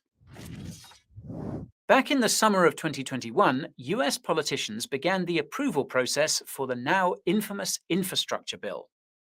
Buried in the 2,700 pages of the $1.2 trillion spending package was a series of provisions for the crypto industry, one of which related to the definition of broker. Now, for context, a broker is any person or company who facilitates transactions between buyers and sellers of any asset. The infrastructure bill proposed expanding the definition of broker to include crypto brokers like exchanges, which makes sense. However, the wording of this provision was problematic. According to the provision, a crypto broker was, quote, any person who, for consideration, is responsible for regularly providing any service effectuating transfers of digital assets on behalf of another person. Note that a person can also mean a company, as companies are persons in the US. The more you know. Anyways, the reason why this provision was so problematic was because many elements of the crypto industry technically process transactions on behalf of others, even though they're not intermediaries per se. These include cryptocurrency miners, validators, and even decentralized applications and protocols. Naturally, the crypto industry and pro-crypto politicians tried to clarify the wording so that none of these crypto niches would be forced to comply with the IRS's tax reporting rules. For reference, these rules require brokers to collect KYC on their users and collect info on transactions worth more than $10,000. Now, this is easy for centralized entities like crypto exchanges to do, but technically impossible for decentralized entities like miners, validators, dApps, and DeFi protocols to do. As such, it was feared that the practical effect of the problematic provision would be that crypto would be banned in the United States. Rather than clarify the proposed definition of broker, the Treasury Department reportedly promised that it wouldn't go after cryptocurrency miners and validators as part of its finalized tax rules. However, it did not promise that it would not go after the other crypto niches like dApps and DeFi protocols. Logically, this led to concerns that the purpose of the broker provision was to destroy dApps and DeFi. Unfortunately, these concerns went unheard, and the broker proposal remained the same. The infrastructure bill was signed into law by President Biden in November 2021. As is often the case in crypto, the infrastructure bill was all but forgotten until last week, when the Treasury Department unveiled a proposal for its finalized crypto tax rules. The nearly 300-page document contains numerous provisions that could affect dApps, DeFi, NFTs, and even some crypto wallets. Now, it's important to underscore that these are the proposed crypto tax rules, not finalized rules. It's possible that these rules will be changed after the Treasury receives comments about the proposal. The comment period will run until the end of October this year. Now, whatever rules the Treasury approves at that time will go into force in 2026 to reflect crypto transactions that took place in 2025. This means that all these so-called crypto brokers will have to comply from 2025 onwards. Those who fail to comply could find themselves banned in the United States. Now, this begs the question of how exactly the Treasury's finalized crypto tax rule proposal defines the term broker. Well, the answer is that the definition is the same as in the infrastructure bill, but includes an additional clause. So, any person who processes crypto transactions on behalf of others is a broker, quote, provided the nature of the person's service arrangement with customers is such that the person ordinarily would know or be in a position to know the identity of the party that makes the sale and the nature of the transaction potentially giving rise to gross proceeds. This confirms that cryptocurrency miners, validators, and most crypto wallet providers are not brokers. That's because none would ordinarily know or be in the position to know who they are processing transactions for. As I mentioned a few moments ago, however, some crypto wallets could be brokers. As noted in the proposal, quote, some providers of unhosted wallets also provide their unhosted wallet users with online platform services, which may include links or other mechanisms for direct access to third-party services that allow users to buy and sell digital assets held in their unhosted wallets. Translation: any personal crypto wallet that offers access to a crypto to fiat ramp, offers any kind of swapping feature, or allows you to connect to dApps and DeFi protocols is a broker. This is terrifying because it means that most browser and mobile wallets could soon be required to collect KYC in the US. Yet another reason to keep most of your crypto on a cold wallet such as a hardware wallet. And do note that we have discounts on the best ones on our deals page. The link will be in the description. Anyway, shilling aside, what's even more terrifying is that the Treasury's finalized crypto tax rules could even apply to more centralized cryptocurrencies, namely layer 2s. That's because the proposal notes that anyone who can modify the parameters of a crypto project or protocol are able to collect KYC for tax purposes. As pointed out on Twitter, or rather X, by a crypto sleuth named SPRITZ, the Treasury's wording around this ability to modify parameters means that, quote, anything with a multi-sig wallet is a broker and is required to add KYC. Consider that most Ethereum layer 2s are controlled by multi-sig wallets. And indeed, one of the largest cryptocurrencies of all is also reportedly controlled by an admin key held by one entity. You'll have to DYOR about that one. Anywho, if SPRITZ is right about anything with a multi-sig wallet being a broker, then it's possible, if not likely, that Lightning Network wallet providers will be required to collect KYC. This depends on whether Lightning Network wallet providers are running their own channels, which are made with multisigs. It also means any dApps or DeFi protocols whose governance tokens are held by a handful of whales will also be required to collect KYC from their users.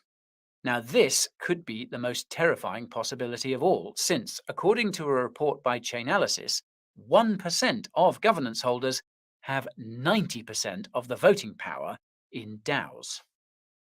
Now, another crypto niche that could be profoundly impacted by the Treasury's proposed crypto tax rules is stablecoins. Of course, the Treasury considers a stablecoin to be a digital asset, meaning that it's subject to the same reporting rules as regular cryptos. And of course, stablecoin issuers are considered brokers.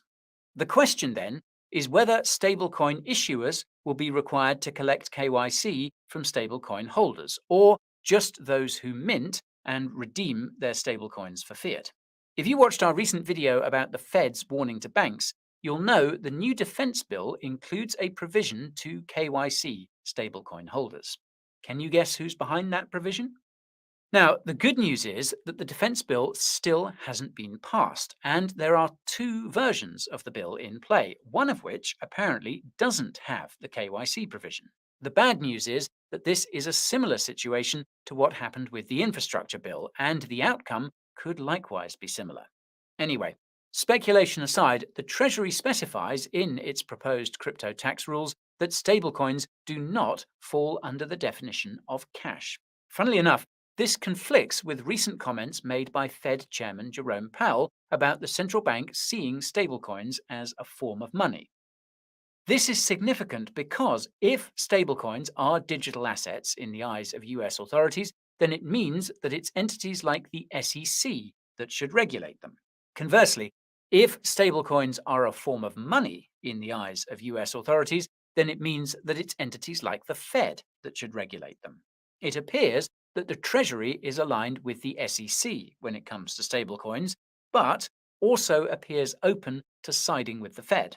That's because at the end of its proposed crypto tax rules, the Treasury asks whether it's appropriate for stablecoins to be classified as digital assets, and if there are special subsets. This opens the door to stablecoins being classified as cash or even something else, which could theoretically protect them from these problematic crypto tax rules. This makes sense when you consider that the Treasury manages the US government's finances and is always looking for bond buyers. FYI, most stablecoins in circulation are backed by US government debt. This means that when you buy a stablecoin, you are effectively subsidizing the US government spending. This is something that the US government obviously likes, particularly the Treasury. The Fed? Not so much. It doesn't like currency competition. Even so, this doesn't mean that the Treasury is a fan of stablecoins per se. As pointed out by crypto analyst Alexander Grieve on X, the Treasury includes stablecoin transactions under the definition of sale. This means that stablecoin transactions are even subject to IRS reporting. Now, this doesn't make much sense because stablecoins are stable. Well, for the most part. This means that you're very unlikely to have a capital gain or loss when moving stablecoins around. From Alexander's perspective, this is the Treasury's way of signaling its preference for a US dollar CBDC rather than company-issued stablecoins. But that's not the only thing the Treasury is pushing. In its proposed crypto tax rules, it explicitly states that it and the IRS hope that the crypto broker definition will, quote, ultimately require operators of some platforms, generally referred to as decentralized exchanges, to collect customer information and report sales information about their customers if those operators otherwise qualify as brokers. In other words, the Treasury is explicitly targeting DeFi, and it highlights the aforementioned fact that hiding behind a DAO won't protect DeFi protocols from scrutiny. Quote, even in structures where governance tokens may be widely distributed, individuals or groups of token holders can have the ability to maintain practical control. Now, for what it's worth, the Treasury admits that it doesn't know what maintaining practical control means in the context of DAOs, and is open to comments about where that threshold should be. It also asks whether the aforementioned use of private keys, multisigs, has any bearing on practical control. Now, make no mistake, whatever the Treasury decides on these issues will quickly find its way to other countries besides the US. That's because the Treasury has been working closely with the Financial Action Task Force, or FATF, on the latter's so-called crypto recommendations, and even cites them in its proposed rules. If you watched our recent video about the FATF's travel rule, you'll know that many of the crypto rules the Treasury has proposed in the past magically found their way into the FATF's crypto recommendations, even in cases where the proposed rules didn't become law in the US. One such rule is the requirement to provide detailed information about crypto transactions between crypto wallets and exchanges, something that was proposed but not implemented in the US. The Treasury also wants to lower the IRS tax reporting threshold from $3,000 to $250. If this sounds like a slippery slope, well, you're correct. The purpose of the FATF is to gradually make it more difficult to engage in crypto activities that don't require an intermediary, and to label all non-intermediated crypto activities as high risk. Again, these orders seem to be coming from the Treasury. On that note, among the questions the Treasury asks is whether it's possible for non-custodial wallets to help track the prices and times at which coins and tokens in the wallet were sent to or received from brokers. This is overkill, considering that this information has been collected by the brokers already. The Treasury also asks whether it's more appropriate to analyze wallets from a wallet perspective or from a crypto address basis. This sounds like the Treasury is considering labeling any wallets that have interacted with certain crypto addresses as brokers, regardless of their control or functionality. And as it so happens, the Treasury recently sanctioned two of Tornado Cash's developers after a federal judge ruled that the sanctions on the privacy protocol were justified. Notably, the judge confirmed that Tornado Cash is classified as an organization, setting a precedent for similar actions by the Treasury. This is scarier than you might think, because Tornado Cash was completely permissionless. Its developers had destroyed the private keys in May of 2020.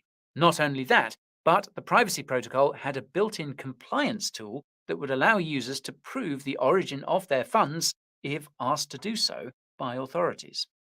Anyhow, the other crypto niche the Treasury targets in its proposed crypto tax rules is non-fungible tokens, or NFTs. As you might have guessed, the Treasury considers NFT marketplaces to be brokers too, so you can expect to see KYC on the likes of OpenSea if these rules pass as they're currently proposed. This is actually somewhat unprecedented.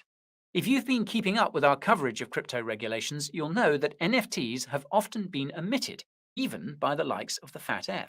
The Treasury's change in tone could therefore foreshadow a similar change in tone at the FATF and elsewhere. Speaking of which, the SEC recently issued its first NFT-related enforcement action. Now, this is surprising because the SEC had previously approved tokenized art offerings. Now it looks like NFTs of all kinds could be securities. So this begs the question of why US authorities have taken such a sudden U-turn on NFTs. Well, the Treasury reveals the answer in its proposed crypto tax rules. Quote, given that NFTs are popular investments, the buying and selling of NFTs raised tax administration concerns similar to the concerns associated with other types of digital assets that the physical analogues of NFTs do not.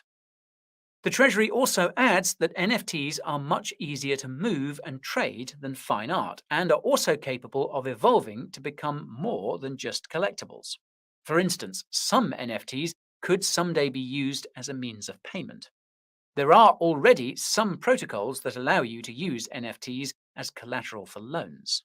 Fortunately, the Treasury doesn't seem to be interested in going after the creators of NFT collections. Quote, an artist in the business of creating and selling NFTs that represent interests in the artist's work is not effecting the sale of digital assets on behalf of purchasers, provided that artist is not otherwise a dealer in digital assets. Unfortunately, it seems that the Treasury could still go after the creators of NFT collections if they maintain control of the collection using governance tokens or a multisig. Now, this isn't explicitly stated in the proposed tax rules, but it would be consistent with the rules the Treasury has for other digital assets. Oddly enough, the Treasury didn't ask any questions about NFTs. Now, this could be evidence that NFTs will continue to evade regulatory scrutiny relative to other crypto niches. It could also mean that the Treasury doesn't care that much about NFTs right now. Not all that surprising given the state of the market. So then, what does all this mean for the crypto market? Well, the answer depends on which crypto niche we're talking about. DeFi and anything remotely related to DeFi could be banned in the US, at least if platforms are unable to collect KYC information for tax purposes. And as we've seen with the FATF's travel rule, complying with the Treasury's tax requirements isn't going to be cheap. Even if every single DeFi protocol decides it wants to comply, very few will be able to afford this compliance. The result would be consolidation, which we could see regardless of compliance levels. The silver lining is that truly decentralized DeFi protocols should be relatively unaffected. Come to think of it, the Treasury inadvertently provided a definition for crypto decentralization in its broker definition. If a crypto project or protocol can be compelled to require KYC from its users, then it's centralized. Now, if you think about it, this decentralization threshold isn't that high, and most crypto projects and DeFi protocols could meet the Treasury's implicit definition of decentralization if they wanted to. This would protect them from regulatory scrutiny, at least from US tax authorities like the IRS. The thing is that most crypto projects and DeFi protocols don't currently meet these criteria. Most could, in fact, be compelled to require KYC from their users, including most cryptocurrency wallets. It's certainly going to be interesting to see how crypto wallets will react to these rules if they're passed as proposed. Recall that providing access to any services, including crypto to fiat on and off ramps, cross-chain swaps, and even connectivity to dApps and DeFi protocols could result in a wallet being designated as a broker. Now, this is a huge problem because these services are some of the biggest revenue sources for wallets. This could result in consolidation among crypto wallets and restrict innovation in the crypto wallet niche. This is another huge problem because crypto wallets are how people interact with the crypto ecosystem. This already poor user experience will be made worse or be unable to improve because of these rules. Never mind the possibility that crypto wallets which choose to be brokers so that they can earn more revenues could eventually achieve a monopoly over all crypto wallets.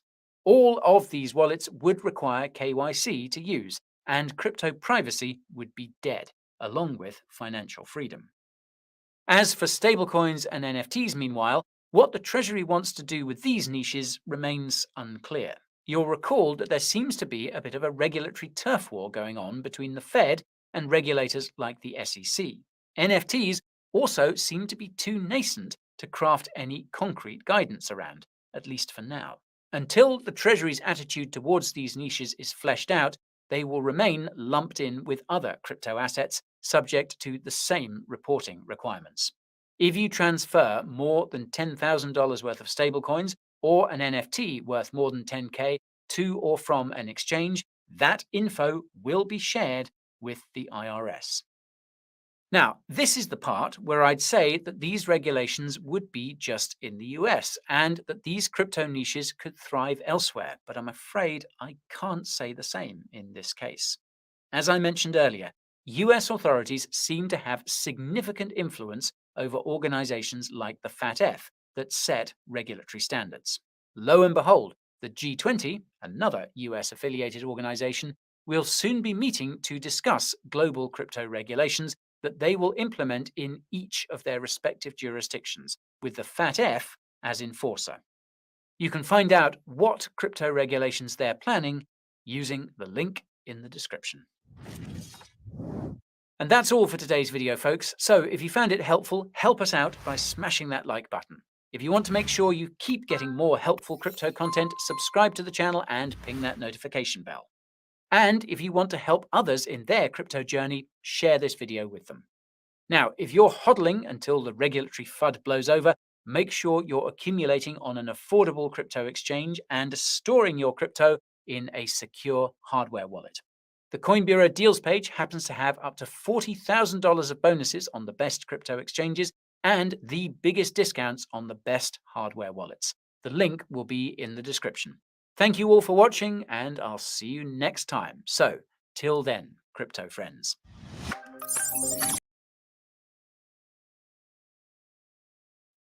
All right.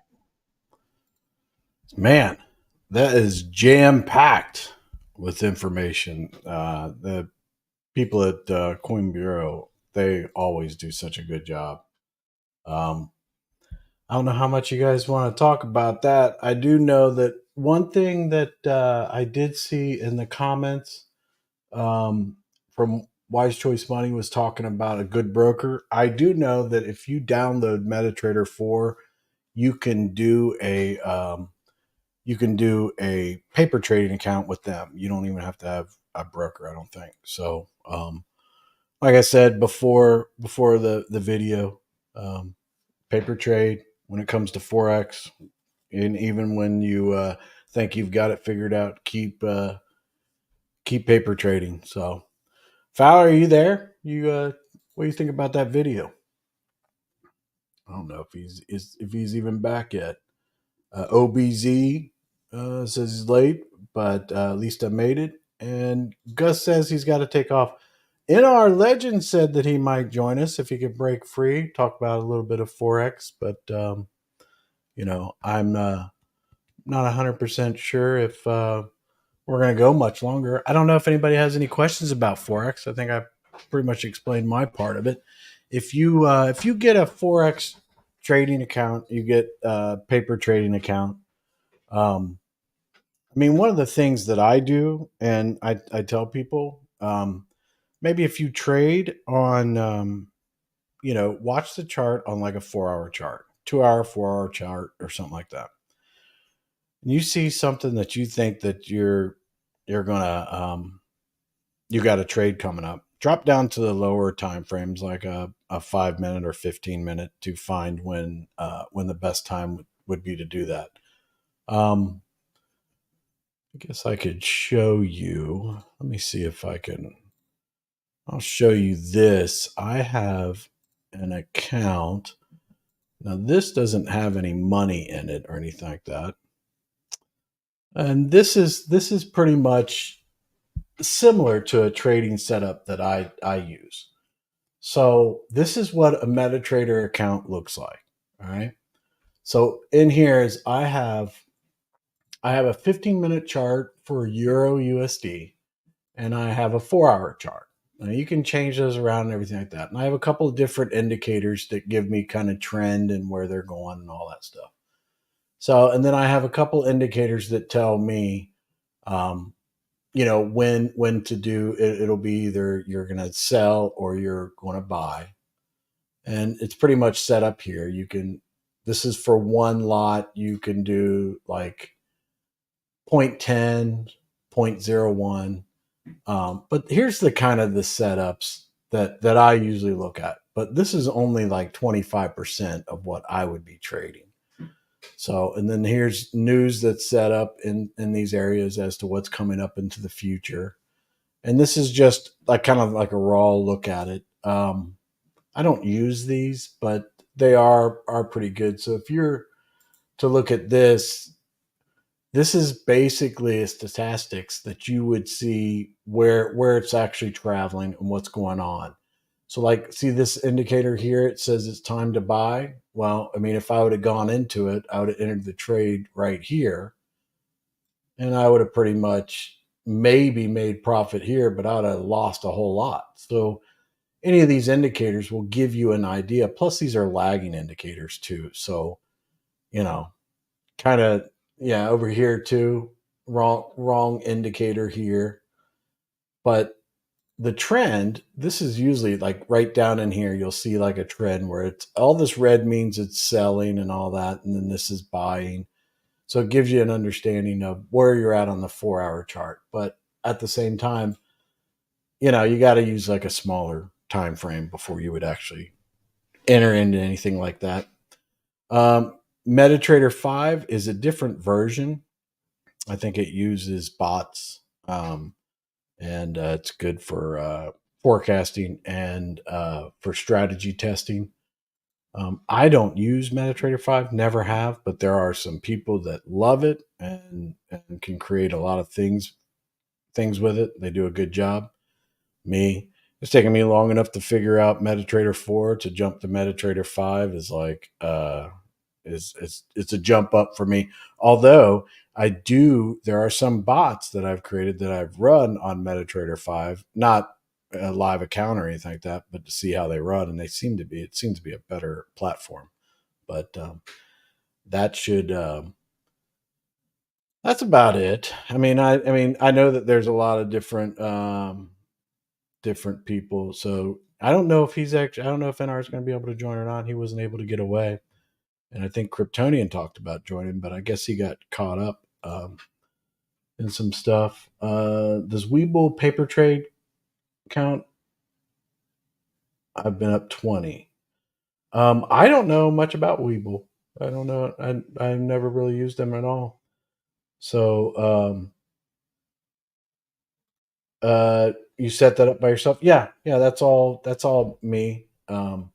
But that's the great thing about MetaTrader 4 is that you can use like the indicators that you get on Forex Factory, and once you learn how to install it and put it on your computer, see that platform's on my computer, and it is connected to a broker. But at the same time, I don't trade off of MetaTrader 4. I get my setups and everything like that off MetaTrader 4, and I use my broker that's on my iPad or my phone.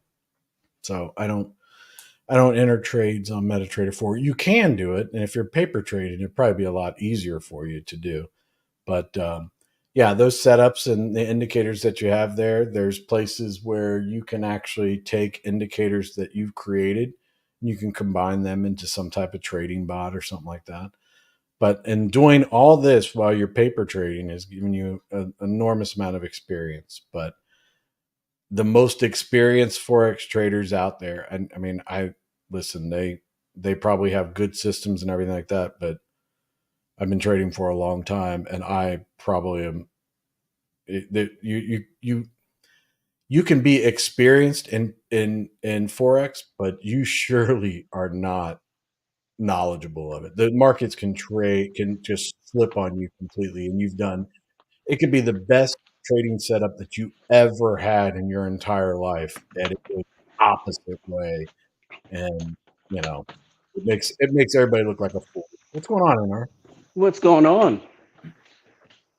You Heard you talking some Forex. I was actually my flight came in. I just got home. Now I'm unpacking the car and stuff. I just got done putting my daughter to bed, and she Oh, you're talking about breaking up. trading, Forex, and Oh, how about now? Can you hear me? I can hear you now, but I think last I heard was you were putting your daughter to bed.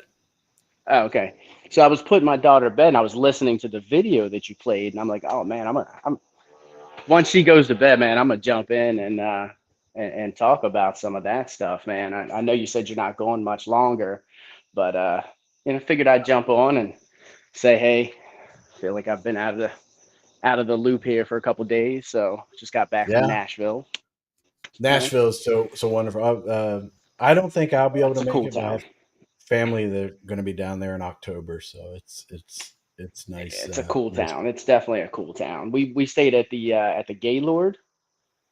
Oh, really? Man, it is a fantastic hotel. I mean, they got a boat that goes around the inside of the hotel. They got waterfalls, and I mean, the hotel's just gorgeous. I mean, if you ever get a chance, look at it online, and Mm. and if you ever get a chance to go, highly recommend it. The hotel is fantastic. They got a water park What did you attached to say? the Was it hotel. the Gaylord? The Gaylord, yep, Oh yeah, yep. yeah, definitely. I'll check that out because my daughter is one of the ones that'll be going down there. It'd be nice to. Um, Yeah, and it's a so we're like Marriott. We travel enough, so we're like Marriott Elite. So it's oh, a okay. Marriott chain, I guess. It's part of the Marriott, so we get like special deals and all that kind of stuff at the restaurants. And I definitely highly recommend it, man. No doubt. That's awesome. That's awesome. Yeah, Yeah, that's fun. I showed him. We talked a little bit about Forex prior to it, and trying to yeah. I caught reiterate. some of it. And yeah, as you were saying with the paper trading. So how I got started, and I will credit you with some of this, man. You got me really interested in Forex, and I know you use the bots and all that good stuff. So and it's really hard to, as you were saying, look at a chart and know exactly what's going to happen in Forex. But I do think you need to have your basics down as far Mhm. as looking at trends, and you can kind of see where the trends are heading. Me personally, I like to, and what I've been getting into is kind of sniping, not Mhm. necessarily swing trading and all that kind of stuff. So I'm kind of niching down and just doing sniping. So I've been kind of really good at picking out those snipes, catching them on the way up, and then just jumping out.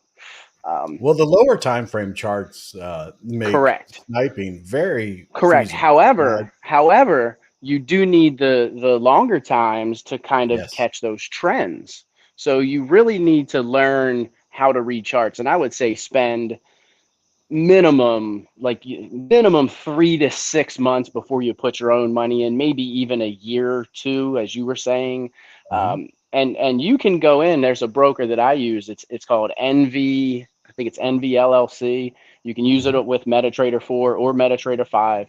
And as soon as you sign up, you can do a demo account, and you can put as much as you want on that demo account. You can start out at $1,000, $500, or you can start out with 100,000.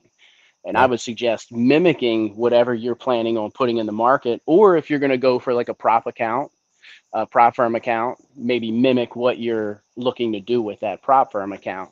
And once you get to the point where on paper you're consistently profitable and you're not going into too much drawdown, I would say then put some of your own money in just at that point. And again, you still need to minimize your losses.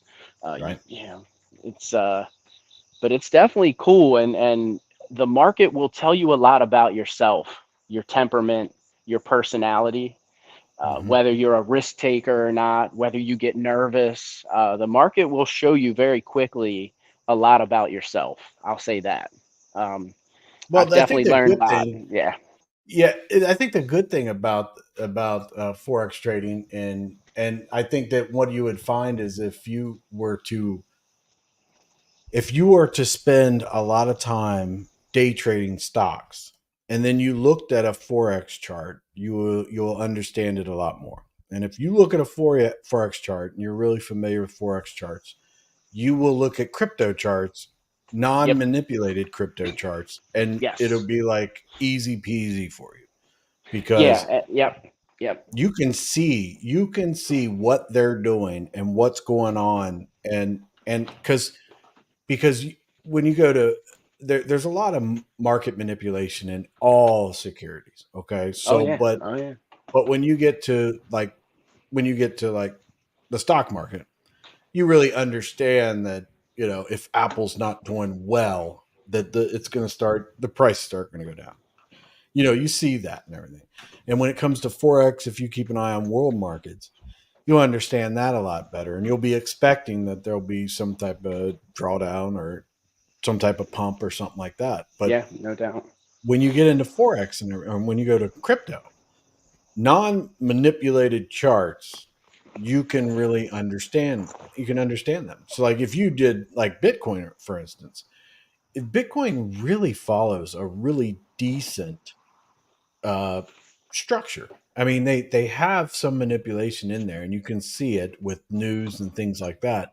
But when it's just running along, you can see like Bitcoin moving up or going down. You can expect it to go certain ways.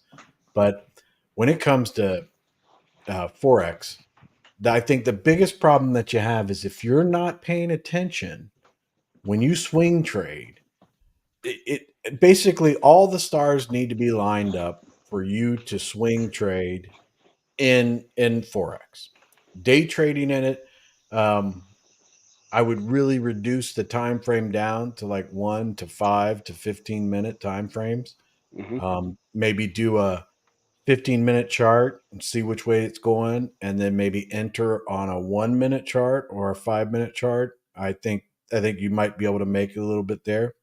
One golden rule that I've always used is when I make my profit, I close it out and I walk away.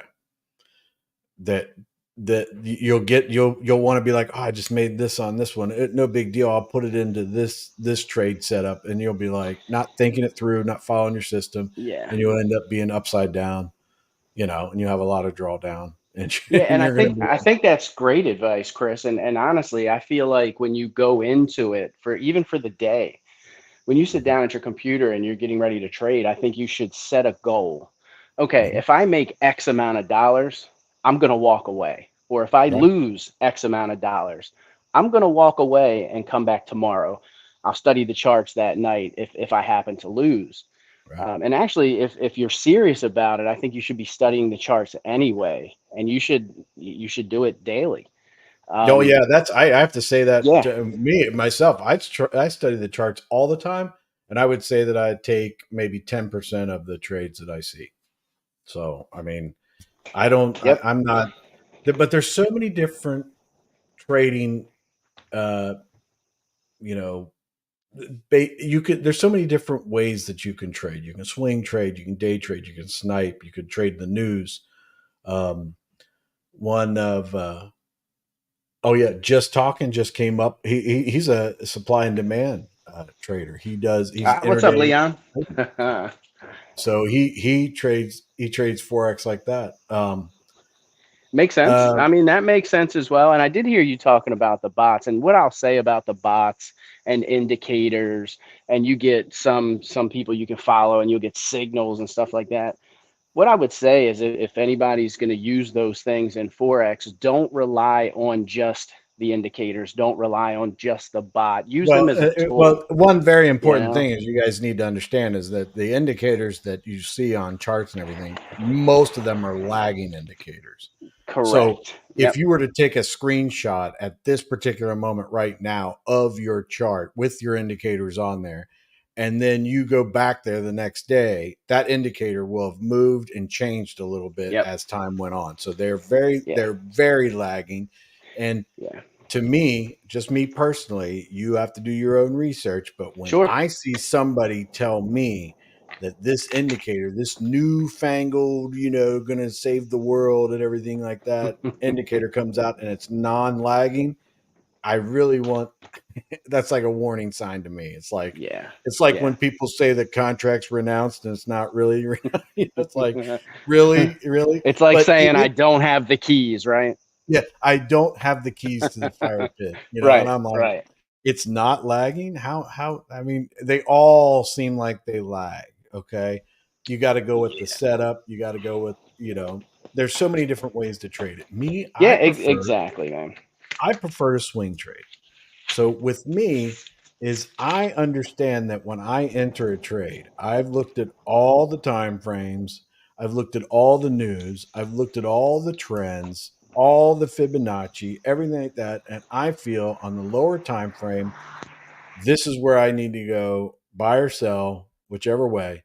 And I understand that if something happens and I go a little bit, the wrong way, I'll be okay and I'll wait it out because I see this as something that it's going to go the direction that I'm trading. And it may not happen today.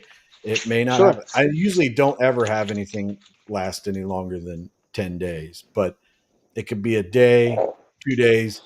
I would say average, maybe 3 or 4 And days. and again, that's where I was talking about. It'll show you a lot about yourself. So if you're in Right. that trade and you're not experienced, if you're not Chris, you haven't been doing this for a while, and you start to see the negatives come in, and you're like, I know this is going to turn around. I did all my research. I know it. And if you're not steadfast, Yeah, you're gonna get stopped out. You're gonna get and there's other things to worry about too. So you got your profit levels, what you're gonna take. You got your stop losses. You got your trailing stops. Once you get into a so trade, would you use those do as a tool. As a tool, don't right? just heavily rely upon just that. I think that So yeah, I man. think that I think we lost you there for a minute, but um, Vinci Lima. I think that that's the way I would pronounce it. Let me know, Vinci, if I'm Shit. saying it wrong. But I How would about like to now? know. Yeah, I How hear about you now? totally All fine. right, cool. It's like you get bumped off here and there for So some I reason. think what happens, I think I'm unloading my wife's truck, so I think I'm like going in and out of the Wi-Fi. That's very Oh yeah, possible. you probably are. So Yeah, all right. yeah. Well, So Vinci asked how I got into Forex, and I got yeah, into man. Forex with a bunch of my Marine buddies. Actually, I think the one buddy, he has a platform where he's been doing day trading for a very, very, very long time. He's a great guy. But my buddies, my veteran, most Marine buddies, were talking about Forex years ago, and this was back in the World of Warcraft days. Bitcoin was young and everything, and I just started messing around with Forex, and I really sucked at it, and I paper traded forever. I remember I put $100 in an account one time, and I got it. I lost so much it got down to like $20, and then I ended up turning that around, maybe over a 6 month period to finally get it to about $120, and then I don't think I use that account anymore. I think I changed that, but yeah, I got down real low with $100. I thought I knew everything. I paper traded, and I was like, this is easy. And I started doing my trades, and I wouldn't follow my setups exactly right. And I would just be like, oh, no, I got it figured out. I'm good, had all this confidence and everything like that. And then I'd do the wrong thing. And, but that's how I started. But Wise Choice Money says, what was the broker that you were talking, NVFX, or what was the broker you were talking about, NR? Yeah, it's if you go into MT4 or MT5. I think we lost you again. It is. I don't see it on this chart list of brokers, but that doesn't mean it's not there. So, but in the chart, so what you could do, what I would do is, I mean, brokers are important. If you want to check out a broker and everything like that, that's great. But I think you can really just go into MetaTrader 4, download it, or MetaTrader 5, and just create a paper trading account that they have on there. That's just it's through MetaTrader. It's through the platform. And then once you get a little bit farther along and everything, maybe that's when you start researching the brokers that you would want to use and where you could use them and stuff like that. And most of them, I can't think of a broker out there that does not use a platform for MetaTrader 4. But and some of them nowadays, some of the brokers out there use TradingView. So if you kind of don't like the MetaTrader one, the only thing with MetaTrader is that the indicators that have been created over the last decades in Forex Factory, they're made for MetaTrader 4 or 5. some of the bots, things like that. But again, those trading bots and stuff like that, I think they're great, but those signals could be for a totally different world market, so just be careful with some of those bots. Yeah, no, can you hear me, Chris? Yeah, hear you All right, good. cool. So yes, it is NVFX. I've been using that broker for quite a while, and they'll work on MT4 or MT5. And generally, what I'll do is I'll pull the trading view charts up, and then I'll actually trade via the MT5 app on my phone, and I'll trade like gold and NAS 100, and then I'll do some of the majors like Chris was talking about. But the MetaTrader 5 app is and 4, both apps are great. Even in 5, if you're in a trade and you want to add to that trade, you can actually do one-touch trading. So if you want to add to your position, just one click of a button. You can also close all of your trades with one click of a button. Their app is fantastic.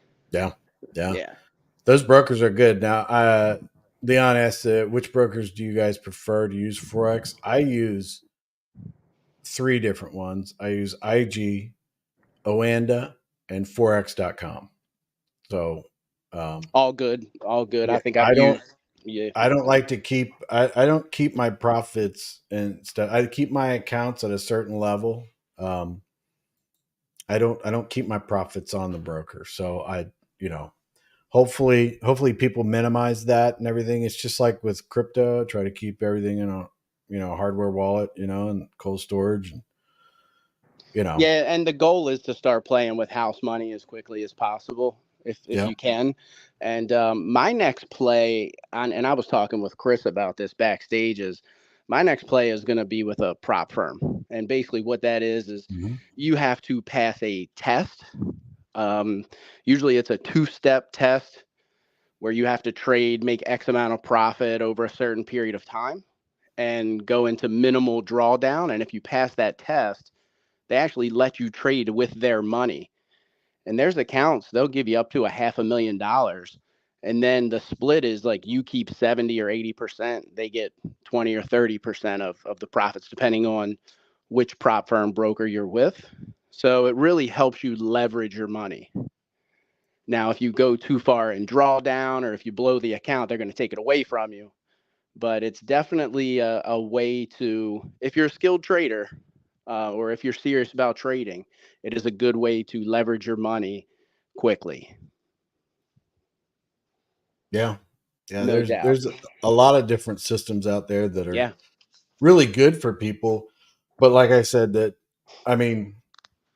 what I would do, so you could do MetaTrader 4, create a demo account on your computer.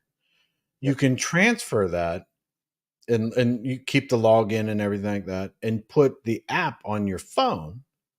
So you have it on your phone.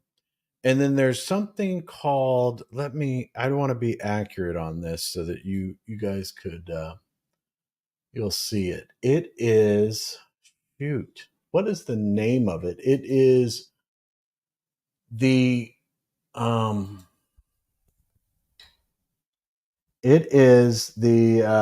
don't see where it's at, but it is when MetaTrader 4 goes onto your account, there is a way in there that you can log into like their forums for MetaTrader, and you can go in under your options on MetaTrader 4, and in the app that you have on your phone, you'll go to one of your settings and it'll have a code in there.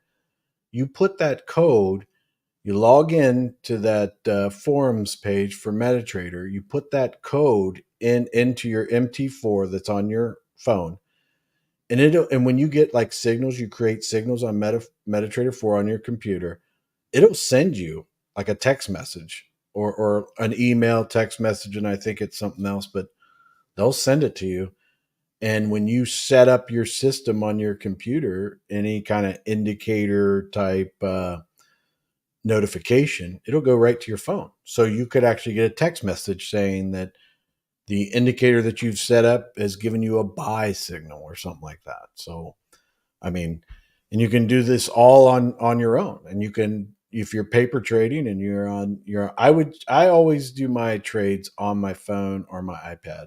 I don't do them on the computer. I just felt, I don't know. I like to get the indicators and my setups on the computer. I see it better.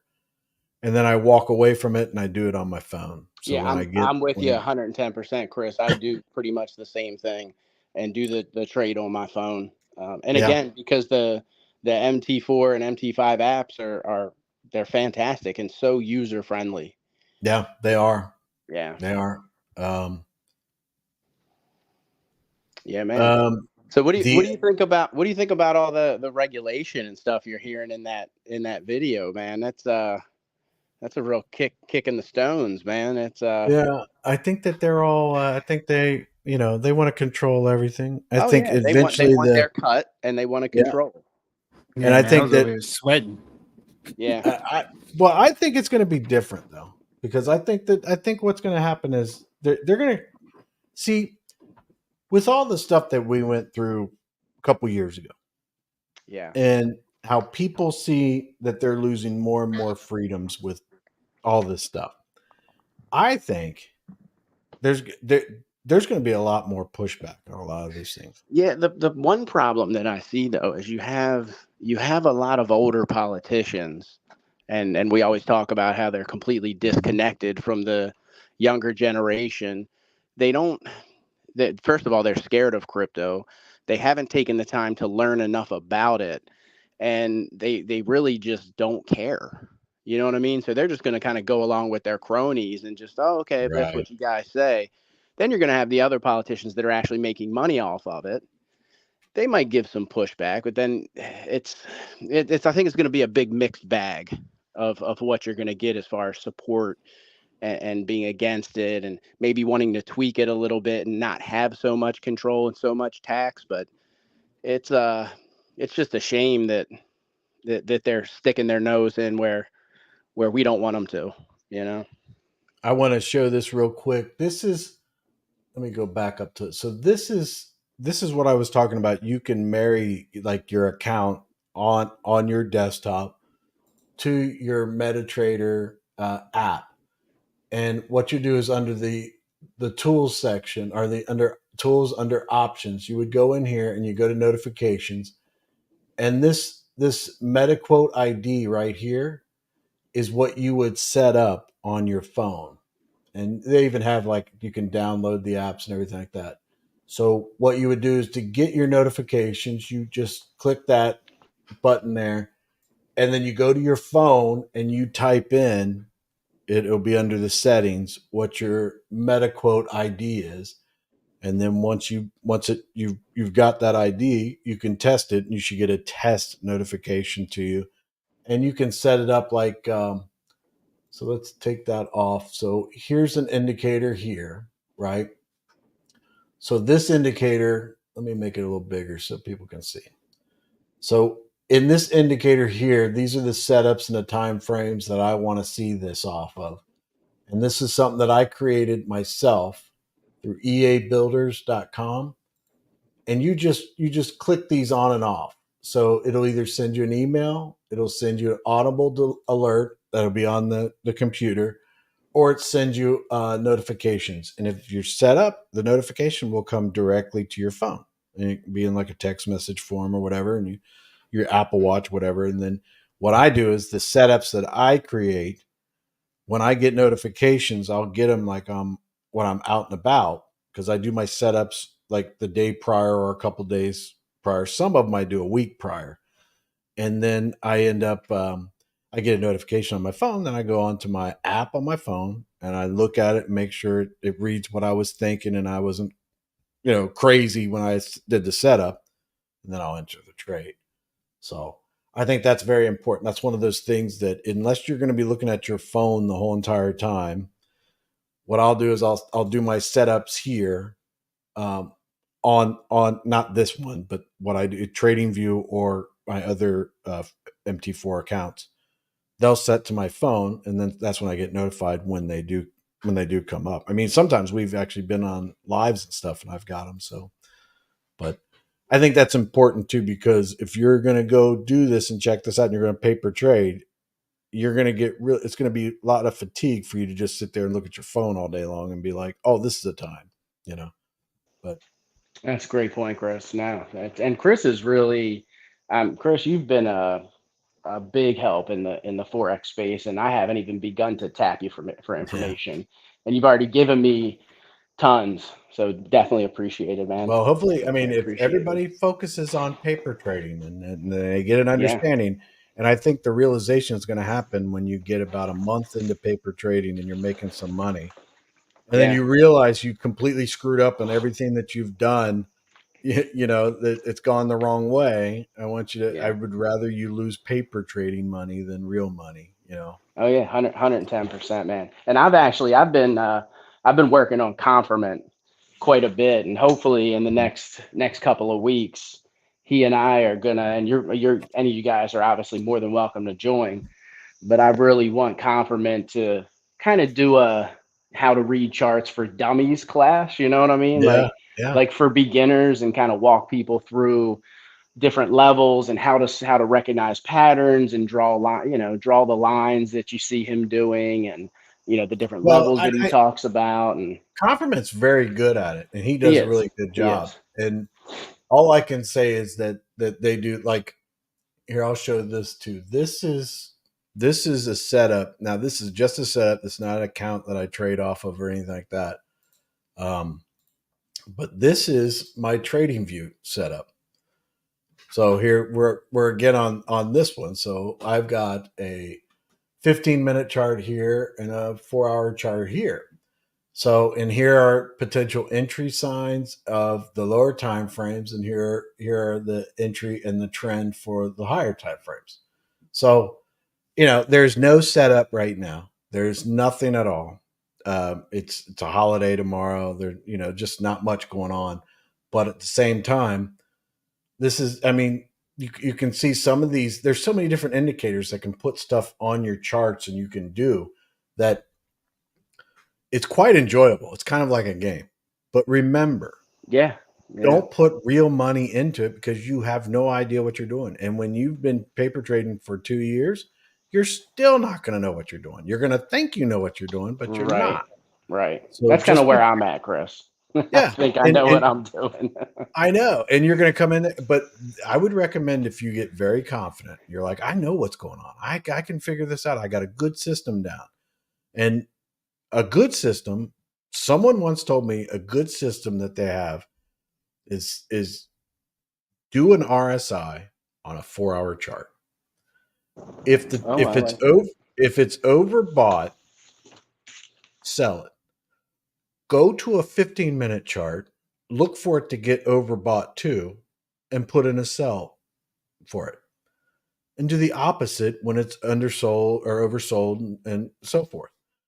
Doing between charts, between time frames helps you a lot. And because if you look at a 4-hour chart and you say, oh, okay, I just got a notification that this is it's time for me to sell the Euro USD.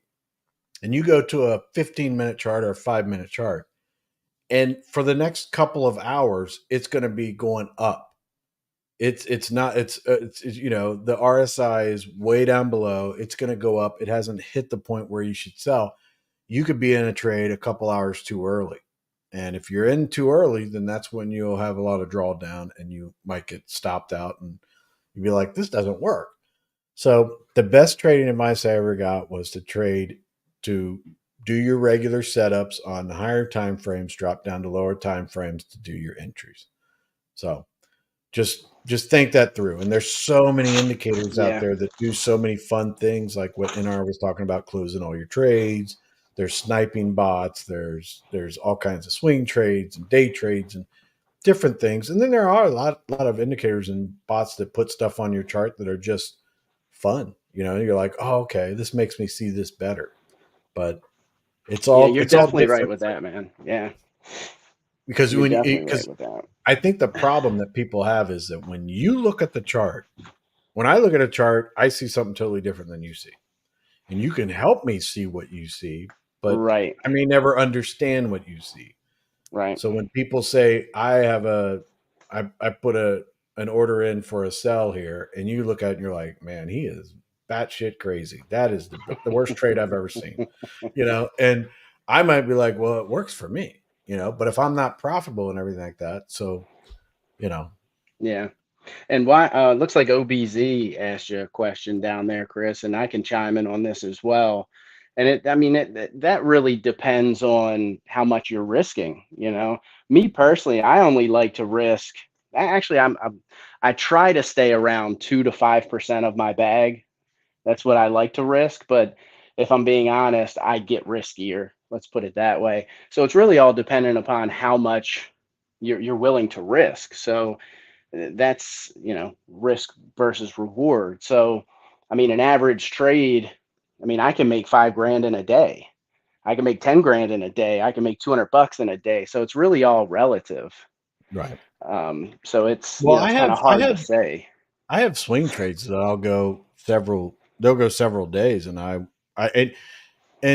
honestly, if you look at it, so if I do 3 $10,000 accounts is how I do it, and Yeah. they trade on different brokers and do different things. So at any given time, I could get up and combine all those brokers, and I could be down a couple $1,000. Yeah, that's And the other side of it too. Yeah. but at the same time, I'm not looking for that's not my goal. Is if you were a day trader or you were sniping, that's a Right. bad system. You need to change right away, because Right. if you're sniping, you should see very little red. You should be seeing green Correct. right away, and you're just getting out a lot faster. You're getting in and getting out a lot faster. Day trading, the same thing.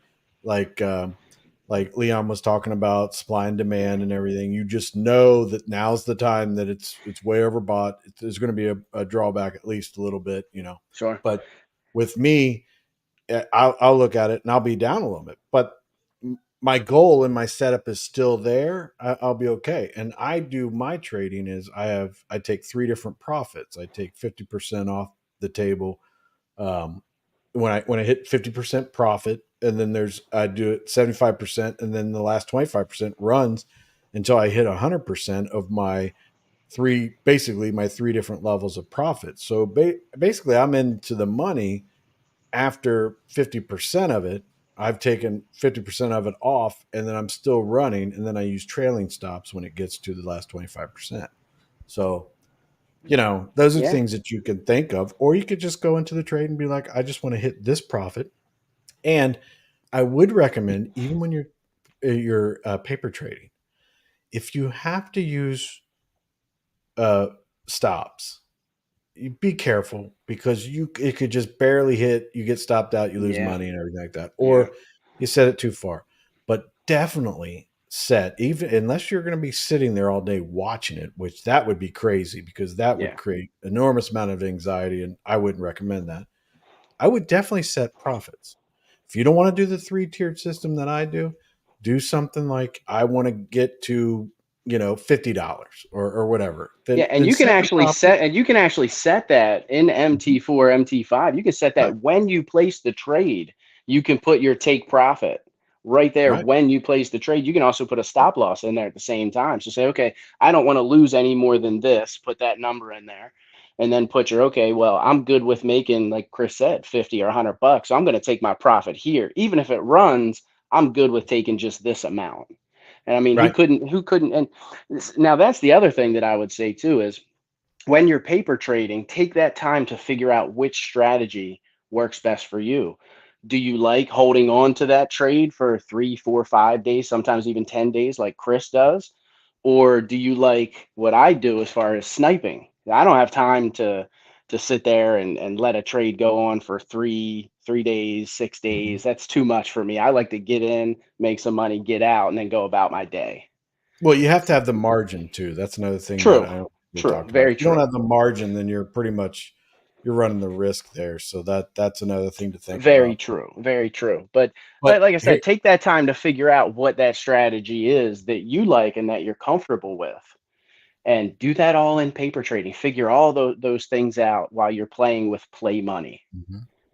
Yeah, no doubt. Yeah. Now, Leon has a good comment there, but Vinci says that, as Chris and NR said, it's hard when you don't know what you're doing. I've been training for 5 years and I only have been profitable for the last 3. So just remember that. I I'm mean, with you, Vinci. I cannot tell you anymore that if you paper trade, you are going to come up with some type of system and you're going to be like, man, this works. And then when you go live, you're going to be like, how come my system doesn't work? Well, it's a It little bit almost seems like the broker knows you just started playing with right. your own money Yeah. too.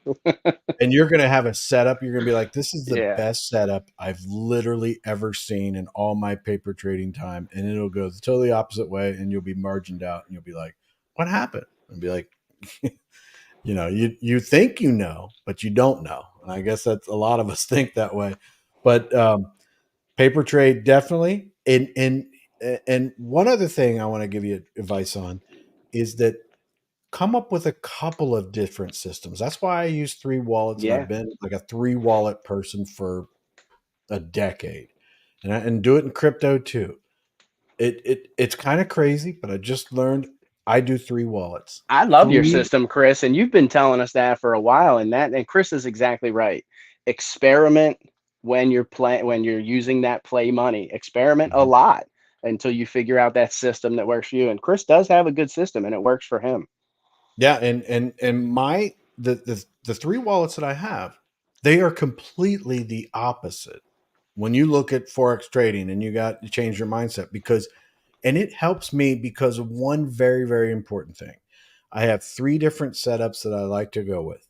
And if I see one of them give me an indicator that there's a position available for me to go one way or the other.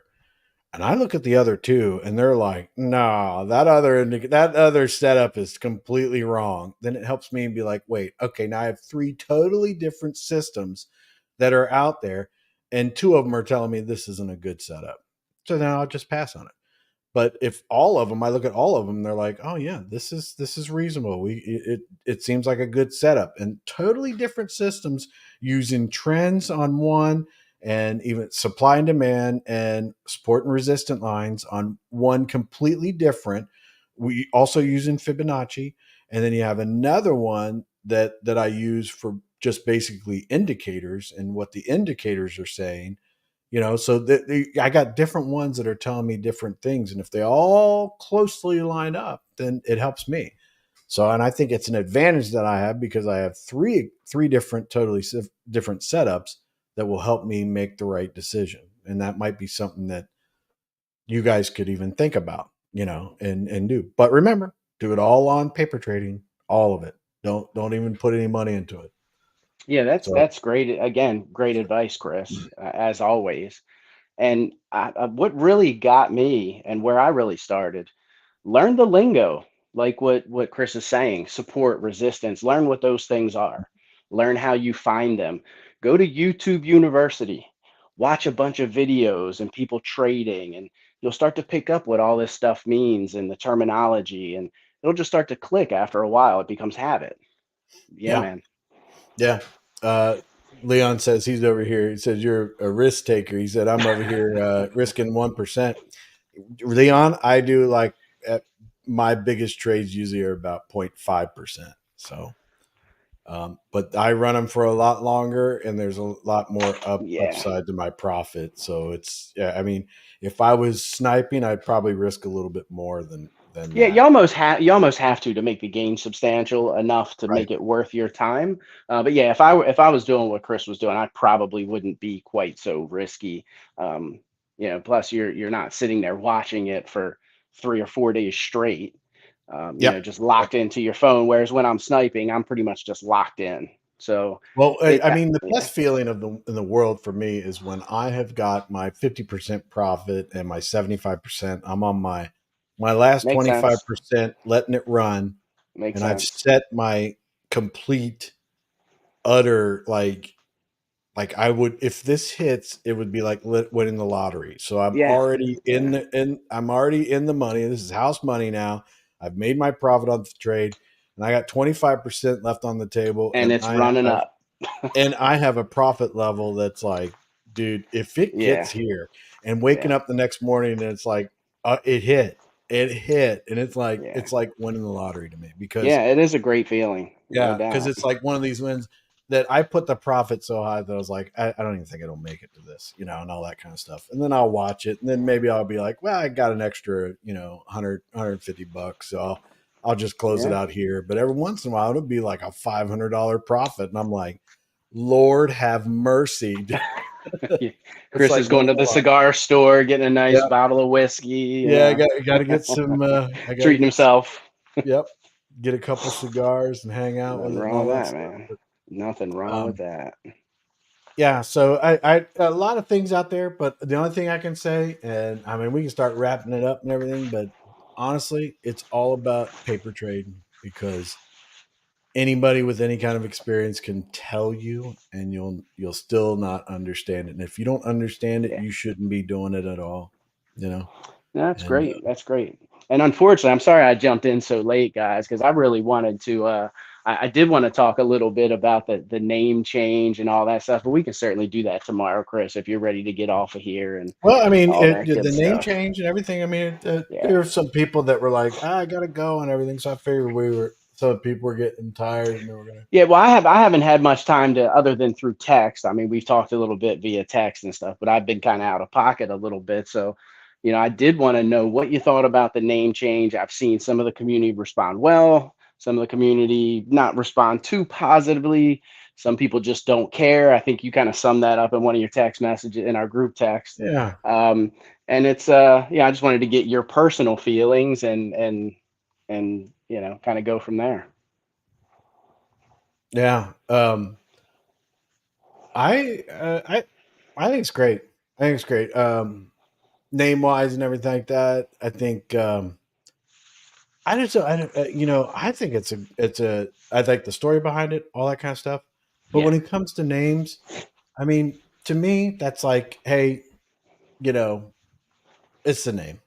Yeah, it's You not know, going to make or break the protocol, yeah, right? It's yeah. it's I a just don't want it name. to be Yeah, stupid. I don't want it to be correct. stupid. I Right. do like the story behind Nick's thought process on it. I think Yeah. that anything that has meaning always goes really far with me. I think Yeah. Yeah. the graphics of it and everything pretty cool. It's It simple. looks It's cool. yeah. Simple. Yeah. Yeah, and it looks different than like I was talking earlier. I mean, I got all the profile pictures of all the projects on my Discord, and it's different Hmm. than all of them. It looks Yeah. good. I Yeah. like it. I mean, I think it fits in there. I mean, Yeah. I think that they could have come up with a better name, like maybe the Cruisy Chain. I thought that I was really thinking that there was something possibility there, but I guess not. Yeah. I mean, I there is mean, a ring to that, man, and yeah, hey, it's that's not what I out of the thought. realm of possibility. I thought it sounded So really good, but yeah. Yeah. but at the same time, I'm just the old Yeah. redneck, so they're all like, we don't want to call it that. But Yeah. and I do think that there are some. It's not the perfect name, but at the same time, it's like, all right, we got the name, let's move forward. And it is that way to me. I don't want to minimize the name because I think it's Yeah. really cool, the story behind it and everything like that. But at the same time, it's like it's the name. Let's get going. Let's get to the real things. I want to Yeah. I'm see with you. a DAO. I want to see some people earn some returns on this stuff. I want to see this come to light, and I want to see whatever we need to do to get the liquidity. Hopefully, we have a lot of outside investors.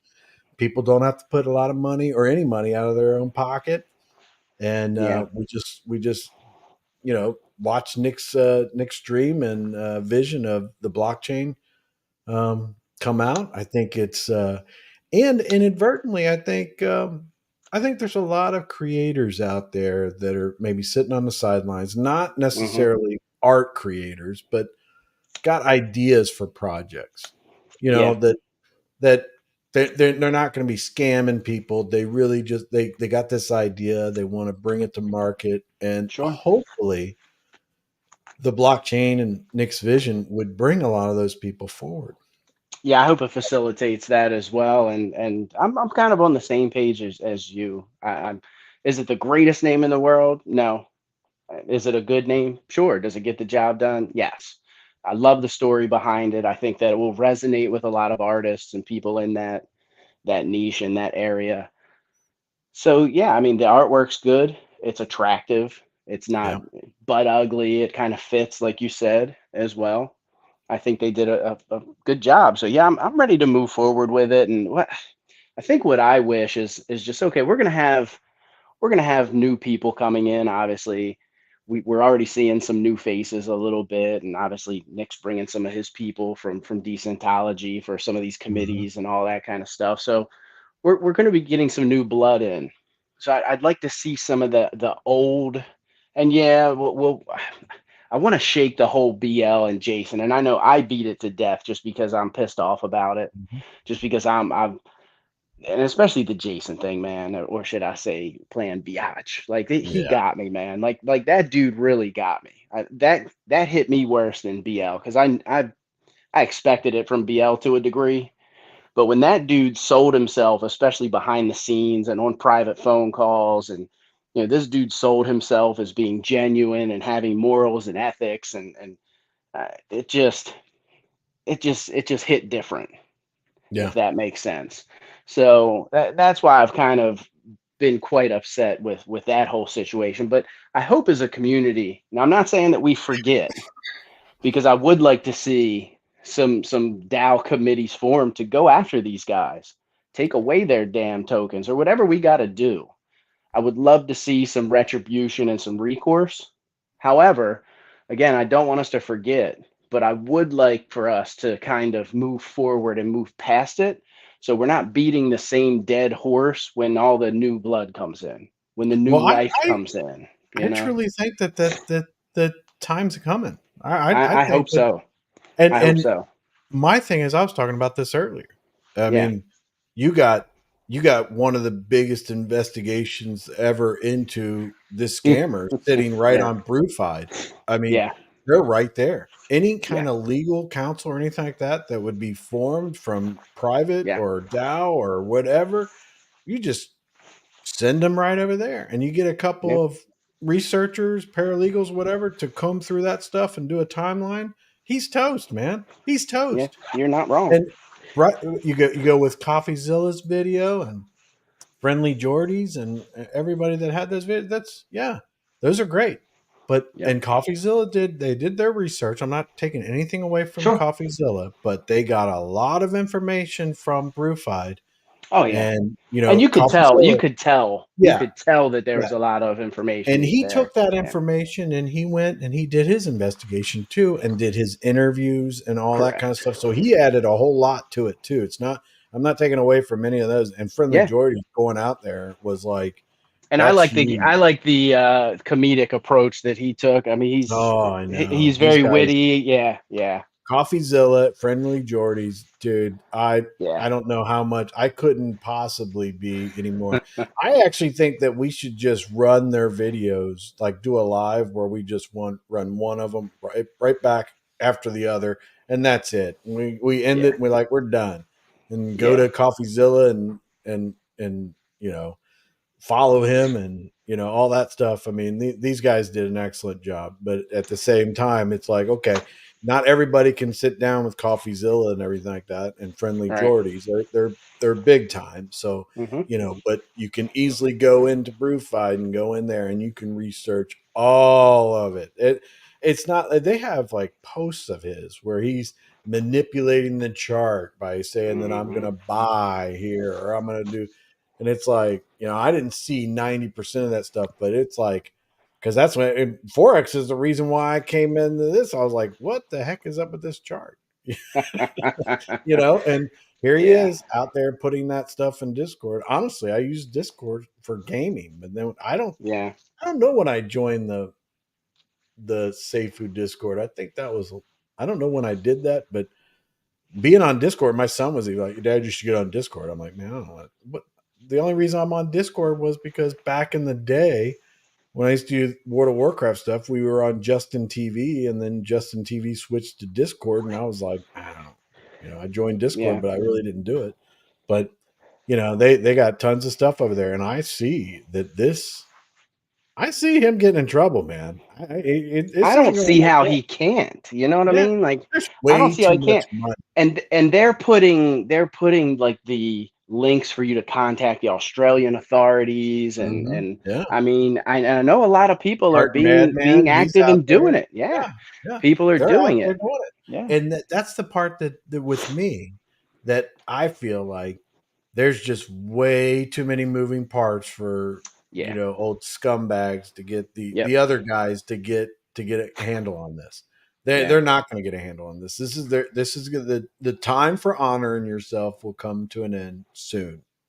And these guys have been honoring themselves for a very, very long time. So, that's good for all of them. So, but I see, and I think the focus needs to be it really does. It needs to be two separate issues because that yeah. should You're not not wrong. die down at all with those guys. And the blockchain, Nick's vision, all that kind of stuff, what he wants to do, we need to be focused this way. We need to get the DAO. We need to make sure that we're not just sitting there, just blindly, whatever they say we do. We need to take the lessons of the past, and when something happens or something comes up, we need to ask the questions, clear it up, make sure it's the right thing for the community, all that kind of stuff. And I do think that Nick is open to that. I think that we will be able to do Agreed. that, but we need to trust but verify. Very Yeah, important. very We wise can't- words. Yeah, we Very wise. cannot, especially we just went through all that stuff. We don't Yeah. want to keep going through that stuff again. And I would like to see, I don't know how it would work, but I would like to see nobody to take any money out of their pocket anymore. Nobody. I mean, I don't know how that's going to work. Yeah, that I don't would know be how it's going to work with the boosters and all that kind of here's stuff. the other thing, Chris, is I think some people are okay with putting out a little bit more money to access their large bag. You know what I mean? Like I've Yeah, seen but some people in the community thing that is, want to. I agree with you, and that's going to have to be your own personal choice and Right. everything. But I would like to see, and I know we might all have to do something, to help get it going. But I would like to see no more money come out of anybody's pocket, and we all start seeing a return. That's what I'd like to see, and I don't know if that's feasible. But in a perfect world, the blockchain launches, we have enough liquidity, we move forward. People start getting a return on their investment, and it goes from tragedy and utter despair to you're getting some return. It was, we went through a lot to get here. It's more satisfying for everybody when they start maybe making a little bit or something like that. I'd like to see that. How long it lasts and if it can even happen without anybody taking anything out of their pocket, I don't know. Yeah. But ideally, in the perfect world, I'd like to see no more money out of anybody's pocket and just a return. But yeah, I think everybody's with you. I think everybody's with you there, Chris. And yeah. I think it would be, like you said, the community's been through so much, the ups and downs, and it would be just so bittersweet when we do start making a little bit of money when that time comes, especially, like you said, in a perfect world, if we didn't have to put any more out. It would definitely be bittersweet, and I hope that does come to fruition if it's at all possible. And if not, hopefully it's at least minimal that people have to come out of pocket with. So, at least we have some light at the end of the tunnel at this point. Right. Whereas before it was very bleak. It was grim. It was not looking very good. Leon says that he takes. I agree with y'all. When I'm in my take profit one, I move my stop loss to break even or above. Yeah, man. Yeah. Now, Leon, do you use a trailing stop after you hit your first take profit? I mean, if you're moving your stop loss to your break even, Yeah. do you use a trailing stop to follow it? So if you start going into profit, then you at least retain most of that profit. Yeah, I was gonna say, if you don't, you definitely want to start or at least look at that and maybe play around with it until you're comfortable using the trailing stop. But Chris is spot on with that. Yeah, I always use a trailing stop after Yep. my first take profit. So it basically, break even's fine, but I'd hate to come all the way back to break even and be like, So what is use this? that on What is this profit. F3 Warrior that OBZ got? It is Yeah, a perfect likeness of me. I want to see this thing. that is, there you go. Oh, you want the Chad one? Yeah. Oh, Fowler would have to bring it up, or I don't know. Is there a picture of it somewhere? I'll message I could pull it up. I'll message OBZ. Oh yeah. Dude, you're gonna get a kick out of it, man. It is. You know, when I first saw it, I was like, it's an hour. You know, I was gonna say Kryptonian, but you know that would be wrong. But Wise Choice Money says he's still here. He says I had to go walk my mom for some exercise. Getting out of the hospital does a lot to her body, plus the chemo stuff. But I'm here, guys, soaking up info. Yeah, that's. I'm back. Yeah, I was talking about how you were. That Chad is. I was thinking of you first, but I was also thinking about Kryptonian too. But you know, and I was like, nah, it's NR. Kryptonian doesn't deserve it. I don't know. He was supposed to be here tonight. He never even showed up. I haven't even heard from him. Well, actually, I should take that back. I haven't even checked if I've heard from him. Yeah, I saw a comment. Where's Greek? He's actually Greek's been on. I think he's had some friends over. He's been on vacation or something. I don't know. He's been out and about. So There it is. There's NR. actually, yes, it is very much a spitting image. Yeah, I like that. Yeah. Well, you got to get some more tattoos, but Yeah, there you go. That is cool, though. That's definitely cool. The unstoppable force. My six-pack's not quite that defined yet, but, you know, working on it. I got to stop drinking six-packs, so. Yeah, that'll help you out a lot. And Wise Choice Money, I want to go back to your comment, man. I hope your mom's doing good, buddy. I hope. Yeah, I did see that. He said he was going to go walk with her or something like that. So, yeah, man, thoughts and prayers go out to you guys. And I know. Yeah, it's always rough. Whatever you need. OBZ's out there hustling for God's Gaming and F3 Warriors. Fowler's been hustling, man. You know, he's been putting in the work, and honestly, seeing what you're doing right man, now. You keep your head down, you keep grinding, man. You will be rewarded. Trust me, man. See you later, Leon. Leon's taking off. He's got to go. Take it easy, Leon. Always a pleasure. You're always welcome too, Leon, man. You ever want to jump on if you get some free time? Yeah. Even if it's at the end just to ask 50 questions, you're always welcome, brother. Yeah, you're welcome, buddy. Blockchain game. I'm with Chris. No money to see some returns, but yeah, don't know if that's possible. I don't know either, but in an ideal situation, and I want to see it succeed. Yeah. I mean, it honestly, I don't think it's a bad idea. I mean, looking from the outside and stuff, I think if this came across my plate, I knew nothing about any of this stuff. If this came across my plate, I would be intrigued. I'd be like, oh, something about, creators. Yeah, and I keep hearing that, I keep hearing some people say that, we'll never shake that, the negativity of what happened. There'll always be that stigma that's attached, you know what I mean? And I hope that's not true, because we're going in a complete opposite direction. And I do know that, and I'm sure a lot of the community feels this way. When I go back and I watched it the other day, and I watched it with my wife, and she's just like, how did you guys not see this? And I kind of feel like a dumbass to a degree.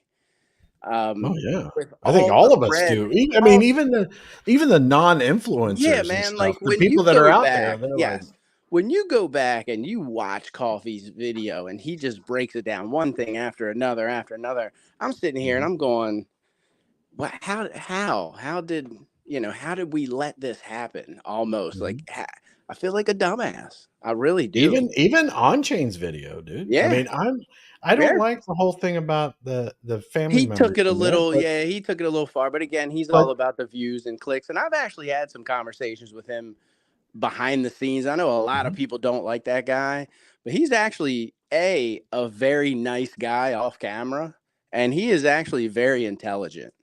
Like he really is. So I mean, he plays a character. I don't like his approach, but at the same time, I'm with you. I wish it wouldn't have. Man, I just wish it would have been a little bit different. But at the same time, I know. You know, I'm trying to keep my eyes open to, you know. Yeah, but part of the reason why we didn't listen to was his approach. You know, had he approached it differently, we might have actually taken it different and maybe opened our eyes a little bit more, or taken him a little bit more seriously. And but yes, his approach kind of turned a lot of people off. Yeah. But again, behind the scenes, the guy's he's an okay dude. I mean, and again, very intelligent guy. So I take nothing away from him, and he kind of called it the whole way. So Yeah. got to He give him did. that too. Yeah. Yeah. He's a pain though, you know, and he admits it. I mean, that's his He does. jock and all, and his, That's you his know, shtick, man. he's like, I'm going for the clicks and stuff, and I'm like, Yeah. you know, I'm just a little bit different. I'm not going for the clicks. I'm not going for the, you know, Well, we had yeah, that conversation earlier about being monetized and stuff, and it's like, yeah, I'm well, not. that's even with Greek. I mean, Greek's, you know, he's got a ton of subscribers and stuff, and I feel like even, you know, the guys that we do the lives and that we surround ourselves with, and we have the group chats and text messages and all that good stuff. I'm basically hanging out with you guys on a daily basis. I don't feel, even with Greek, that anybody's really going after clicks and views. Yeah, I don't feel that with you them, know, and Me not through this. I don't see. not at all. I mean, because it would be very simple. I could seriously, if I wanted to turn my channel into like monetization and everything like that, shoot, I got the experience with World of Warcraft Oh yeah. and gaming and the experience in Forex that I could just turn on YouTube, throw up a couple Forex charts, give people my ideas and stuff like that. And Oh heck, yeah. I'd probably make some type of monetization or something like You that. could probably make And a living off of this, Chris. I mean, with the people trust you a lot, man, and you've earned that. You've earned the trust, and just I hope yeah, so, man. because the part that bothers me about it is that, and I have to say, all our influencers, everything, we just got to take a big bite out of that shit sandwich, man, because You're right. we were not we missed the ball completely on that, and we have to make up for it, and we have to be super smart and up our game for the future, because any and all scammers need to be on notice when it comes to us. I wouldn't have no problem turning my YouTube into a, this is just for information stuff, but man, if you're a scammer, you don't want to show up on my YouTube. Well, You know? that's what really, again, and I know some people gave me a hard time, and I mean, people were even talking smack about me in Discord, and said some attacking kind of stuff towards me and Kryptonian when we didn't lash out at anybody, but you know, we called Oh, out I a saw that. certain project and the two guys running that project, because as soon as I started speaking out, I got banned. I got banned from a community that I own, you know, 40 plus NFTs in, Yeah. that I invested a lot of money in, and I wasn't even talking about that particular project, and got banned from the Discord. And that's the exact behavior that got us in the predicament that we were in with safuu X Vulcan, and you know, here we are. So it's just crazy to me, man. It's just absolutely crazy to me. So Let me get through a couple of comments here roll with through 'em, brother. Roll through 'em. Rickness says, good news, guys. My kids' friends survived D&D and enjoyed their first ever D&D Good. game. That's awesome. always a cool experience. The first D&D game, I remember playing with my cousins when I was young, and that's always cool. Yeah. You guys still play with just the dice? I haven't played in years, man. I'm talking, when I say young, I was probably Yeah. 10. That's the only time I ever played D&D Yeah. was with the dice, man. Yeah. People I believe that from what I remember, there were some dice. Yeah. There were dice. OBZ says, the way I describe Fowler to people is as a fresh breath of air in a crypto space. And I agree with that. Yeah. Yeah. And listen, even if I actually sat down and tried to think of talking shit about Fowler, I don't think I could come up with anything. It'd be like a quick conversation, be like, I don't like the way Fowler sits in his chair. You know, I don't like the Fowler. I don't like him because he's nice. I'm sick of nice people. Yeah. Well, Fowler's actually trying to do something, and GOG's gonna blow up. I'm telling you. I see some of the stuff that you know Fowler shared as far as the vision, where he's trying to go, things he's trying to do, and when enough capital's raised and this thing takes off like a rocket in that direction, sky's the limit. Yeah, I just want to be here for it. I want to, like, later on, I just want to be like, yeah, I was there. Oh, like, I want to be a part of it. Yeah. Like, any way that I can help or do anything. Not, you don't have to pay me a dime. Don't have to. I'll never have to take anything. Yeah. You know, I won't even take these. You know, the NFTs that he got. I won't even take them for free. You know, so I don't want that. I want to earn every bit of it, and I want to be a part of it all the way along. And we have tons of people in the community feel the same way. You know, they're like, you know, they're coming in. So I think this is great, and this is something that I can get behind. I mean, that's like that like people in the community that do things like Jared and the Rev token. I think that's a pretty nice. I think people need to go check that out and look at it. I think it's a pretty nice little setup they have over there. It's very investor friendly. So if you got that, and there's a couple projects out there that I like. Cosmic Force. I'm a big fan of. I like Cosmic Force, and I actually went and I got about 5 of the Prisma 1 NFTs. Oh yeah, so I scooped up about 5 of those bad boys, and I think they're sold out at this point, if I'm not mistaken.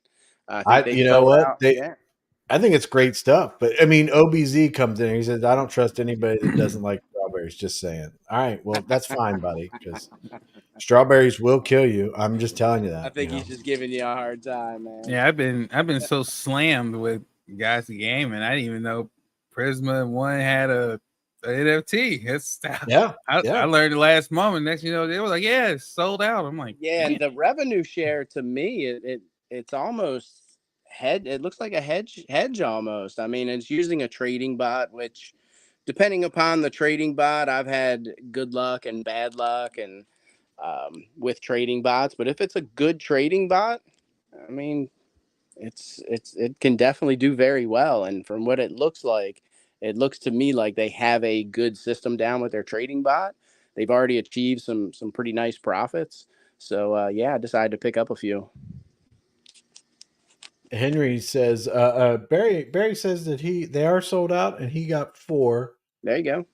And then Henry says, anybody interested in creating a project looking for upstanding, trustworthy, positive people. I don't know. There's some people out there. Yeah, Me Henry, personally, reach out. I mean, if I believe in the idea and the vision, I'll certainly jump on board. No doubt. Yeah. Me, on the other hand, I have it's going to take a lot to get to me. Like I'm big on property flex. I know all the people, know them well. I'm very, I'm big there. Arbitrum and Prism, love that. Those are mine. This Rev token, Cosmic Force, Gods of Gaming. Those are the ones I care about, and it's going to take a lot for me to move into any other direction and everything like that. And I like there's a few other ones out there that I support. Yeah, I hope that they do well for their communities and stuff like that, but I just don't know enough about them. So there are some good things out there, and you should do, reach out to some of the people in the community and talk to them and everything like that. But I would probably be the wrong person to talk to, because you got to kind of get past a layer there. You can tell me about a project, be the best project ever. If it just doesn't click with me at first, it's going to take a long time. Yeah, I actually, Chris, I wanted to run. So I was talking with Kryptonian the other day, and I came up with an idea for a project.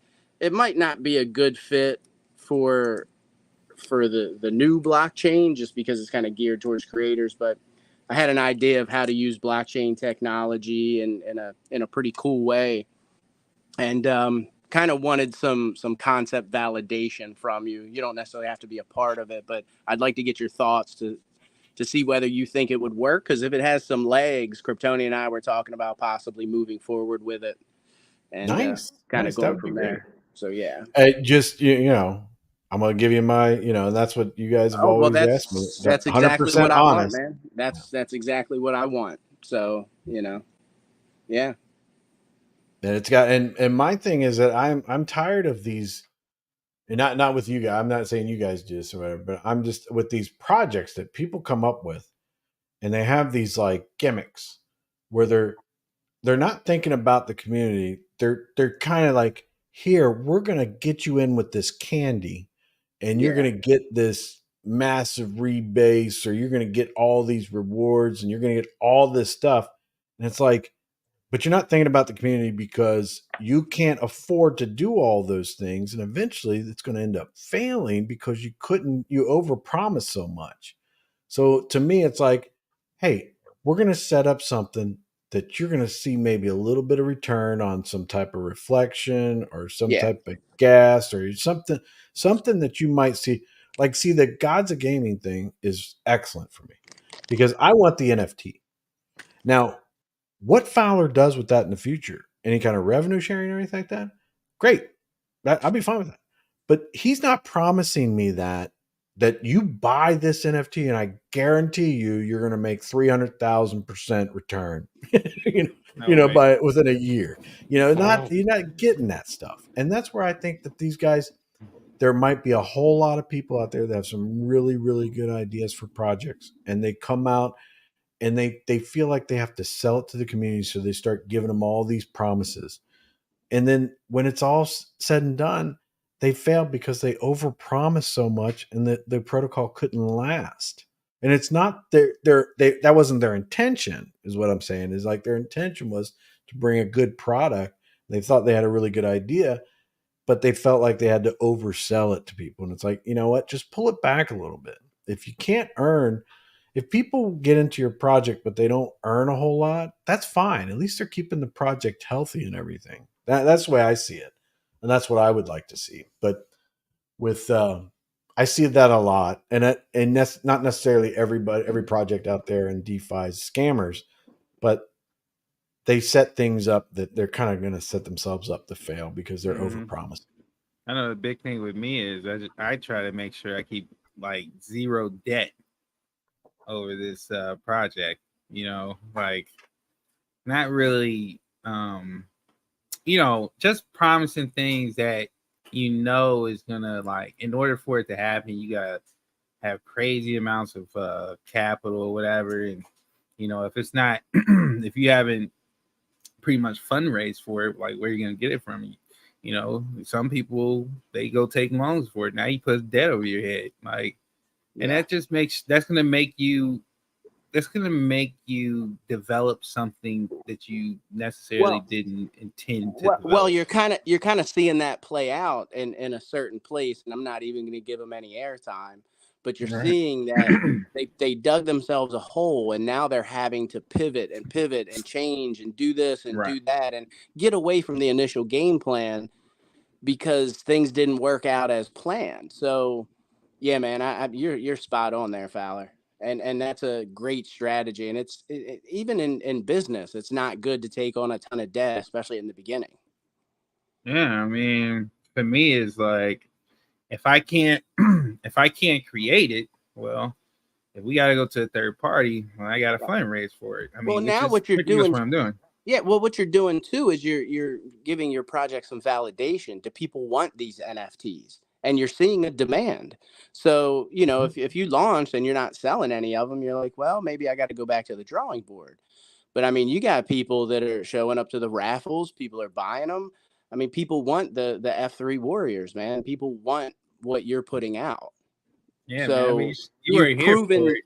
Yeah, you've proven the concept. So, that's good. You didn't have to go into debt to prove the concept. Now you just improve upon it and take it to the next level and just keep building off of it. So now you're doing a great job, man, and I commend you for it. Well, yeah. I don't mean to cut you off, in no, you're good, man. Rock and roll, you're exactly right. And Fowler and with if you, you're telling me I'm exactly right, you can cut me off anytime. You're exactly right. No, I'm not gonna cut you off. But yeah, like the same thing. Fowler, you, Kryptonian, these projects that you're involved in and everything like that. I mean, it comes from the heart, and I am appreciative about the fact that you're not, like what Barry's saying here. You're not offering the pie in the sky type stuff where it's like, listen, when I went into Forex and I traded Forex, I mean, I've traded a ton of Forex. There's no pie in the sky there. They're not. they're not coming to me and saying, if you trade this Euro USD, you're gonna make this amount of money. No, it's like it's on me. So I don't. It's like these DeFi projects. I know that they have these good ideas, but it's like they seriously feel like they have to sell it with all these extra gimmicks. And to me, it's like you're really not doing yourself a good service. You do a good quality product, bring it to market, a good idea, and it'll grow. It'll grow because people are attracted to things that are good, that they think it's a good idea, and they think it's stable. But if you're attracted there, an underlining issue is that you're giving so much away that you're hurting the protocol and you're hurting the community. Now that might not be your intention. I mean, you're just wasting your time because it's going to fail. So, but I like what you guys are doing, and I'm big fans of everything that several people in the community are doing. But Rickness, he's got an idea for you here, Fowler. He says, I have a project idea I want to do with the F3 Warriors. Not a real project, just something I think would be fun for the NFTs to do. He says, I'm going to experiment with the NFTs I have, then send some demos to Fowler for approval before I move on. That's cool, man. Okay. Yeah. Show what you got, Rickman. I know. What you got. Yeah. That's great because this is like a collaboration in the community and stuff like that. You're in a young stage where you're building something up, and there could be somebody out there that changes the direction for the good for the whole community, and everybody's like, wow, this is a good idea. OBZ says, Fowler, remind everyone how much it would have cost to build what you've already built if you outsourced. That it now the value of God's game have attained plus. So yeah, I mean, have you ever wanted to talk about that? How much? Yeah, I mean, if I had to, I mean, we got. Let's really look at this. We have 3 dApps, right? We have 3 dApps. We have the 2 marketplaces, the Commanders and the Warriors, and we also have the Raffle dApp, right?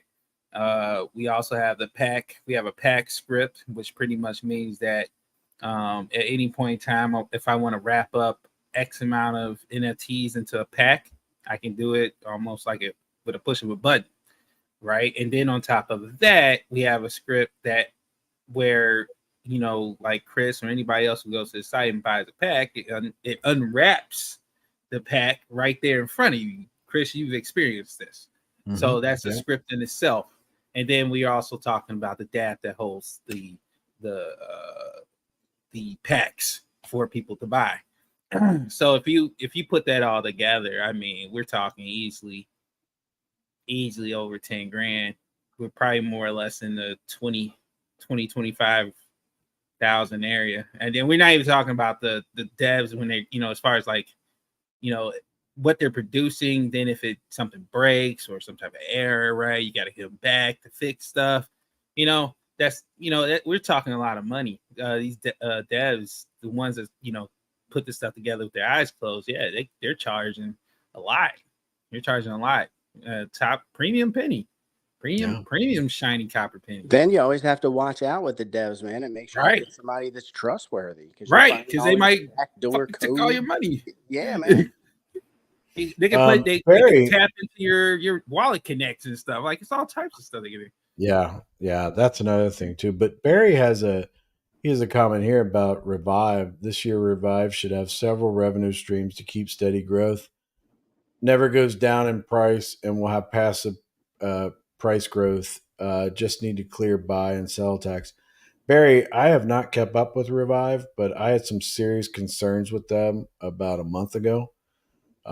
Maybe I'll go check them out and everything like that. But, you know I trust you, Barry, but some of the people that were involved with Revive did not sit well with me and everything like that. So hopefully that is something that you guys are talking about or that you guys worked on, but I'll go check them out and get a little bit more information on them. But I was in Revive for a while.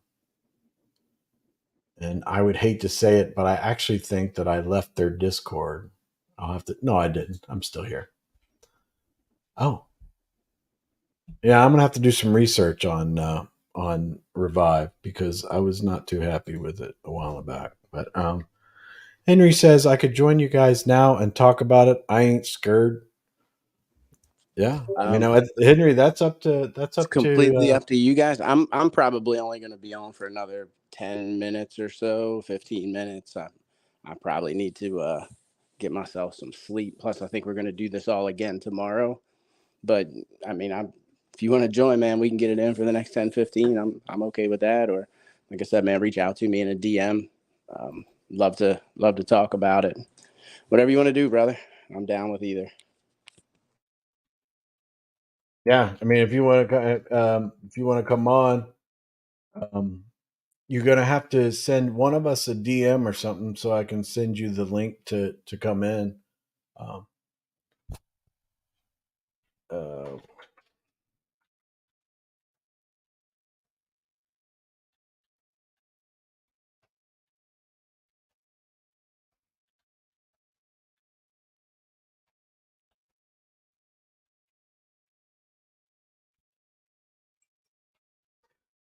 uh, yeah, Henry, you're gonna have to somewhere along the lines. I guess if you're in the Discord, are you in Discord or email or I don't know. If you want to join, send someone a DM and we'll add you.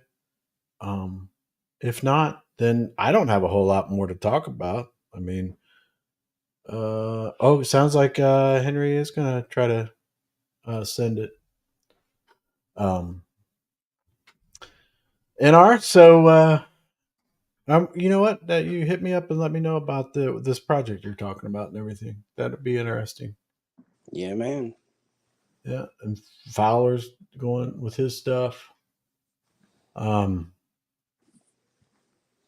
Yeah, I don't really want to get much into it. If Henry ends up shooting us an email. Well, he said add me. Sleep can wait. Yeah, give me a sec. So, did somebody send him the link or? Oh, I have not. I haven't received anything from him.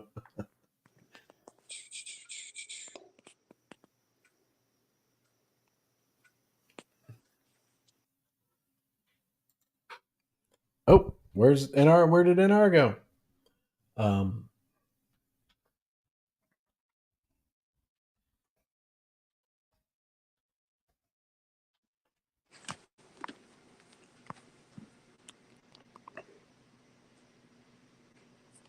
Yeah, I was trying to send him the link and hit the wrong button. Oh, did you? So you actually have contact with Henry? Well, no, he's in the chat. He said add me. Sleep can wait. You just put it. You're putting it in the chat. Is that what you're doing?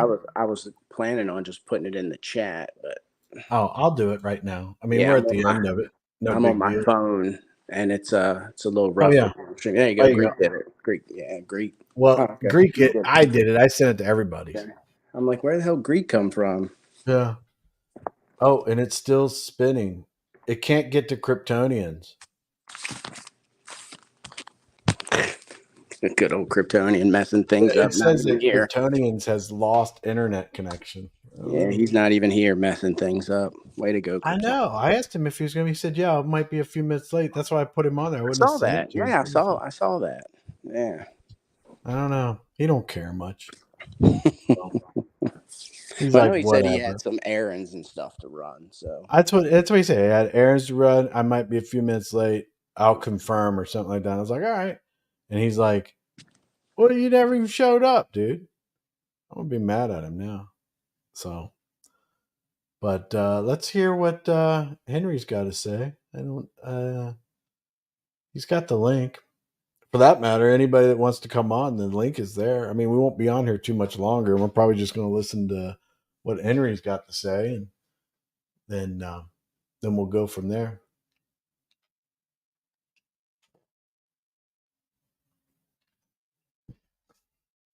Oh, here we go. So Henry is that guy. That guy. There you go. How you doing, Henry? Doing good. How are y'all? Good. So you're talking. You're Well, good, I guess yeah. you really want to talk to NR, right?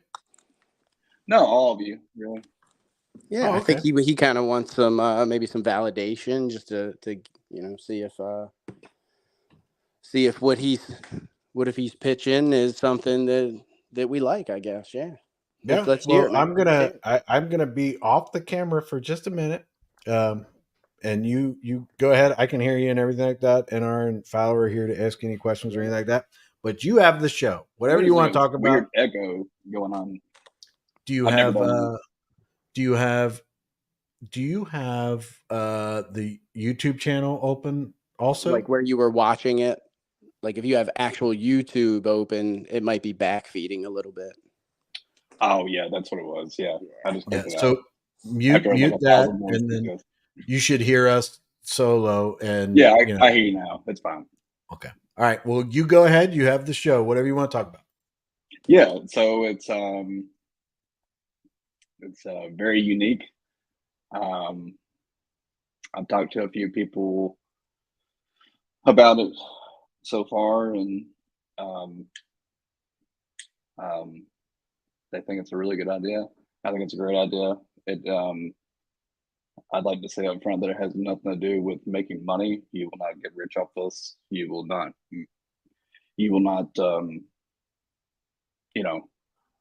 buy a big house or anything.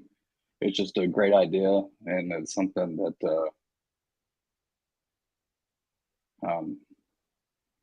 people could use.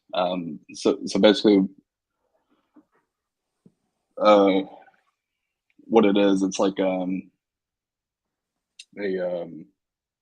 community operated optics protocol. So have you? So imagine you having a really high powered telescope, and it costs you tens of thousands of dollars, and only you could look at it. But other people wanted the capability of looking at stars and planets and such. And you use this telescope to basically share it. So you have this really powerful telescope, and you give other people access to that telescope, and anyone can look at it, and anyone can look through it. You can design times to where people can look at anything they want to look at.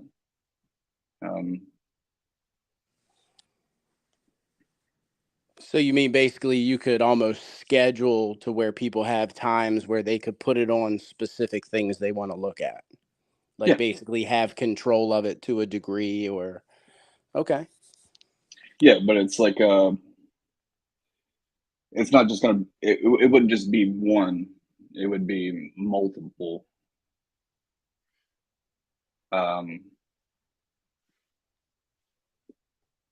All kinds of different telescopes working at the same time. It'd be much like NASA, but more community oriented. Not yeah. So, but you could create a lot of stuff out of that. You could do like NFTs, so someone caught a really cool snapshot of whatever it is, constellation, planet, the moon, whatever it might be. Right. It could be a And meteor shower, whatever. right, it could be Yeah. anything. It could be literally anything in the sky. And the best thing about that NFT is 100% without a doubt, all the time, every single time, it'll be genuine. You'll never be able to reproduce that. It'll never be the same. It'll never be the same NFT. It'll be real. But I would like to take I would like to take most of anything that's earned or gathered from that idea, and kind of push that to like an elementary standpoint, schools, middle schools and elementary schools. And so my mind initially goes to a few thoughts, and just right off the jump, my mind goes to, who's paying for the telescopes, where are they going to be, who's going to control them, and then second of all, I can see maybe a subscription model with that. So I could see how you could monetize this. I mean, you could have people subscribe. Now, are you going to get rich off of it? No. I mean, you could, depending upon how many people want to look at the telescopes. I mean, if you get 100,000 people, or you get school districts, or you get, things like that, and you get people wanting to subscribe, you could certainly, make a living off of it. Sure. Yeah, but the entire thing would be based around, not really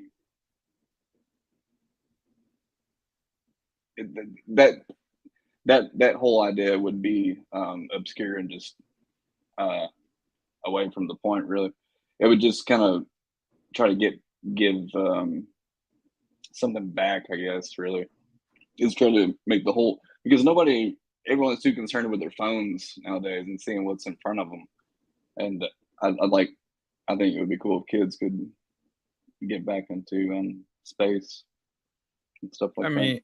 Honestly, the way I see it, when you brought this up, the first, I'm kind of like on the same thing NR is talking about here, is you could actually set up NFTs to the point where they are a membership. So meaning you can they have expiration dates for the NFTs.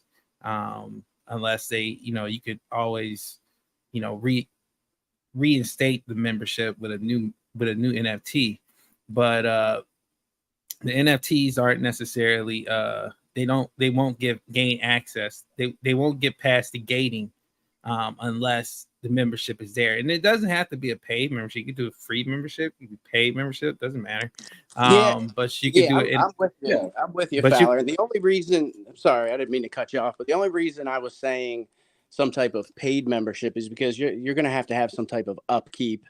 If you're talking multiple telescopes, you're going to have servers you're going to have to pay for. So there's going to have to be some kind of money coming in. You may not get a lot of profit, but right. No, and that's not the point. Most of that stuff, like the workings behind it and how the costs and all that stuff comes from, I've already worked it out. Like there's you wouldn't even have to worry about that. I figured it out. It's really simple. Anyone can do it. I think your best bet in doing a project like this is in a way you can really get it off the ground, because you can't. I wouldn't say, because one, people in crypto, half of those people don't even believe in space. Look at Kryptonian, right? He doesn't even believe in space. So well, he believes in space. He just doesn't believe we've ventured far into it. Right. Or he doesn't believe, beyond the space station, stuff like that. He doesn't believe the space station is really up there. I don't know. But look, I think the best bet with this would be a great opportunity to get one education on board, which is utilize schools. And I think with that type of NFT, what I was talking about, a membership NFT, you can go to schools and be like, hey, I'm offering X, Y, and Z, and this helps, kids, really get into space and stuff, get science back into schools and stuff like that. You give schools hey, look, we could do a free membership, see how it works, a trial run. And if it works, then maybe you can work out a deal with the school where you can help with those costs, for the things that you may need for the telescopes and servers and stuff like that. But I think that's your best bet. And then on top of that, you're getting schools involved with what? Crypto, right? Yeah. You're getting schools. It all comes back around, Yeah. And sooner or later, these kids and specifically these teachers will learn that teaching kids about cryptocurrency is not taboo. They will learn eventually. It's taking crypto mainstream, and honestly, I see grants. I could see some grants for something like this, for a project like this. I could see grants, especially when you get into the education space. I mean, yeah, man, that's definitely, I see some legs. Yeah, no doubt. Yeah. Yeah, I think it's definitely you definitely gotta. It's a great idea. I think it's a great idea. It's gonna take a lot of determination. And I mean that's with anything. Well, If you don't work, if you don't really go hard in what you believe, then it's not gonna happen. I think this is something that if with the right person with the right, drive behind it, yeah, I can see this working. And honestly, yeah, maybe it's not in a year or two, it's like popular, but I can see in 5 years, I can see something, the world is more open to crypto. School's a little bit more open to crypto. Do you already own some of these types of telescopes or have access to them? The ones in particular I'm talking about, they cost about $45,000 each. Okay. They're very, very, very, very expensive. But their upkeep is limited, or unlimited. They require no upkeep. So is it kind of like a one-time purchase, and then after that, it's just pretty much paying for manpower and the computer end of things and the pretty much, yeah. I mean, there's not much to it. They basically just work themselves. They're very smart telescopes, I guess. But yeah, but I mean, I've had this idea for a long time. I've talked to a few people about it, and I've kind of been a little leery of being open to talk about it because it's a good idea. I know it's a good idea, and I didn't want nobody to like take it away from me. But if anybody's interested, I mean, really, I mean, I'd love to talk to anybody that knows like the coding side of the technology and all that, the blockchain side of it, because that's not where I'm at. I just have an idea. I mean, but I would really like to see it come to projection. So that's kind of why I came on here. Yeah, but well, there you go. I think I think there's a lot there. I think there's quite a bit to think about, and I think knowing my buddies like I do, they got some wheels rolling in their head right My now. mind's spinning 1,000 miles a minute right now. Now, do you have a way to NR? Do you have a way to contact Henry, that guy? I was gonna say just reach out to me in Discord. I'm assuming you're in Discord. Just reach out to me, send me a DM. I can certainly set up a group chat. We can throw Fowler into it. I can throw Chris into it. We can really tease Kryptonian and throw him in there. Yeah, but he wasn't here for it, so yeah. I don't even know what your Discord thing is, and I don't keep up with all that stuff. It's NR Legend, man. Same as on the screen there. So you're in the new name or Vitrovia? Is that what's it called? Yeah, he would be in there. You would. I would think that you could find him pretty easy. Yep. So yeah, if you go in Discord and just go into like your very top button on the left, it's like, I think that's your direct message. Just send me a direct message. You might have to friend request me first, but I think I take direct messages from damn near anybody. So, okay. Yeah, just friend request me, shoot me a message, and we can certainly talk backstage. And like I said, I can throw Fowler into the conversation, and we can put our heads together and talk about first steps. And obviously you're going to have to raise some money to buy the telescopes. That's going to be a part of it. Then again, where are they going to be located? Where are they going to be housed? All that's figured out, man. Yeah. So, and basically where I would personally start is putting it all down on paper. It's all on paper. Yeah, getting it organized, business plan, basically, and just it's all there. I got it. Cool. I mean, I don't know if that's something you would mind sharing with me, but I'd be happy to go through it. And well, I mean, I don't know. I just like to talk to somebody about it. Sure. Or we can go over some of the points that you have, and I mean, if you're ready to kind of get this going, I mean, we can certainly talk about the next steps. I mean, I do have access to some developers as well, as far as the coding side of things. Now, they're not free, obviously, But yeah, I mean, we can definitely talk. Sure. Yeah. Sure thing. But yeah, man, I think you're on to something. And I love the fact that you're not on here saying, hey, man, I'm going to become a millionaire. I want to No, give back. definitely not. And that's that's super important to me as well. I've been blessed in my life, and I think giving back is super important. In fact, it's to me, it's better to give. I mean, it's better to give than receive. You definitely get a greater feeling from giving to people, and I think giving back, especially in the education space where they really need it, Yeah.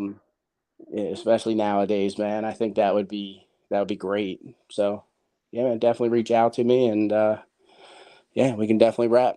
And Fowler, I'll throw you in on the conversation too. But yeah, I think it's a great idea, and I think it's something that is, like you said, man, it's kind of lacking right now. Kids aren't interested in space. They're interested, what do you want to be when you grow up? They don't want to be astronauts. They want to be a YouTuber. Right. They want to be a And there's nothing TikToker. wrong with that. There's nothing wrong with that. But There's nothing wrong with it, but it just goes to show you, if you go over to China and you ask their youth, what do you want to be when you get older? They're not saying those types of things. They don't want to be right. an entertainer. They don't want to sit on their butt and make videos and stuff like that. They want to make a difference. Yeah. And I think that just goes to show you the differences in culture and kind of where we're headed. So, and it's not good. It's definitely not good. So, but yeah, I think that would be I think it's a good idea, man. I think that would be pretty cool. So definitely reach out and see what we can't make happen. And if I can't do anything for you, maybe I can at least steer you in the right place or put you on with somebody that might be able to help you better than I can, or make an Yeah. introduction. So yeah, I whatever think I can do. And I'm sure Chris and Fowler feel the exact same way.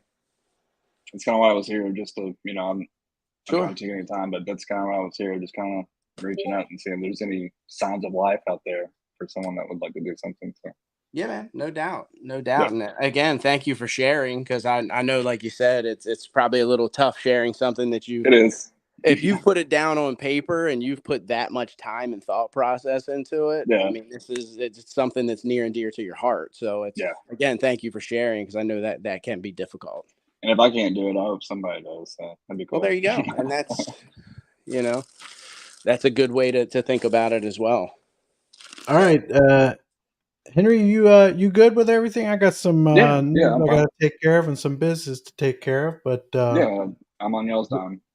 we'll Inark can reach out to you and follow up with it and everything. I'm gonna go ahead and I'm gonna do this breaking news, and then I'll let everybody. One sec, Chris. What is your Discord handle, Henry? Just in case you can't find me or something. I'll send it to you. I think I found you here. I'll send it to you. Okay, cool. Not a problem. It looks like OBZ's down there too. It looks like you probably talked to him a little bit or something like that. So I see him chiming in. So I was gonna say, if you can't find me, reach out to somebody in the community. They'll be able to find me. Okay, I'll find you. Cool. Sounds good, brother. See y'all. Yeah, again, man. Thanks for sharing. I am right now. I'm in the process of doing some breaking news, and you guys will be able to see it in just a second. But to make sure that I do it at the same time so that there's no confusion.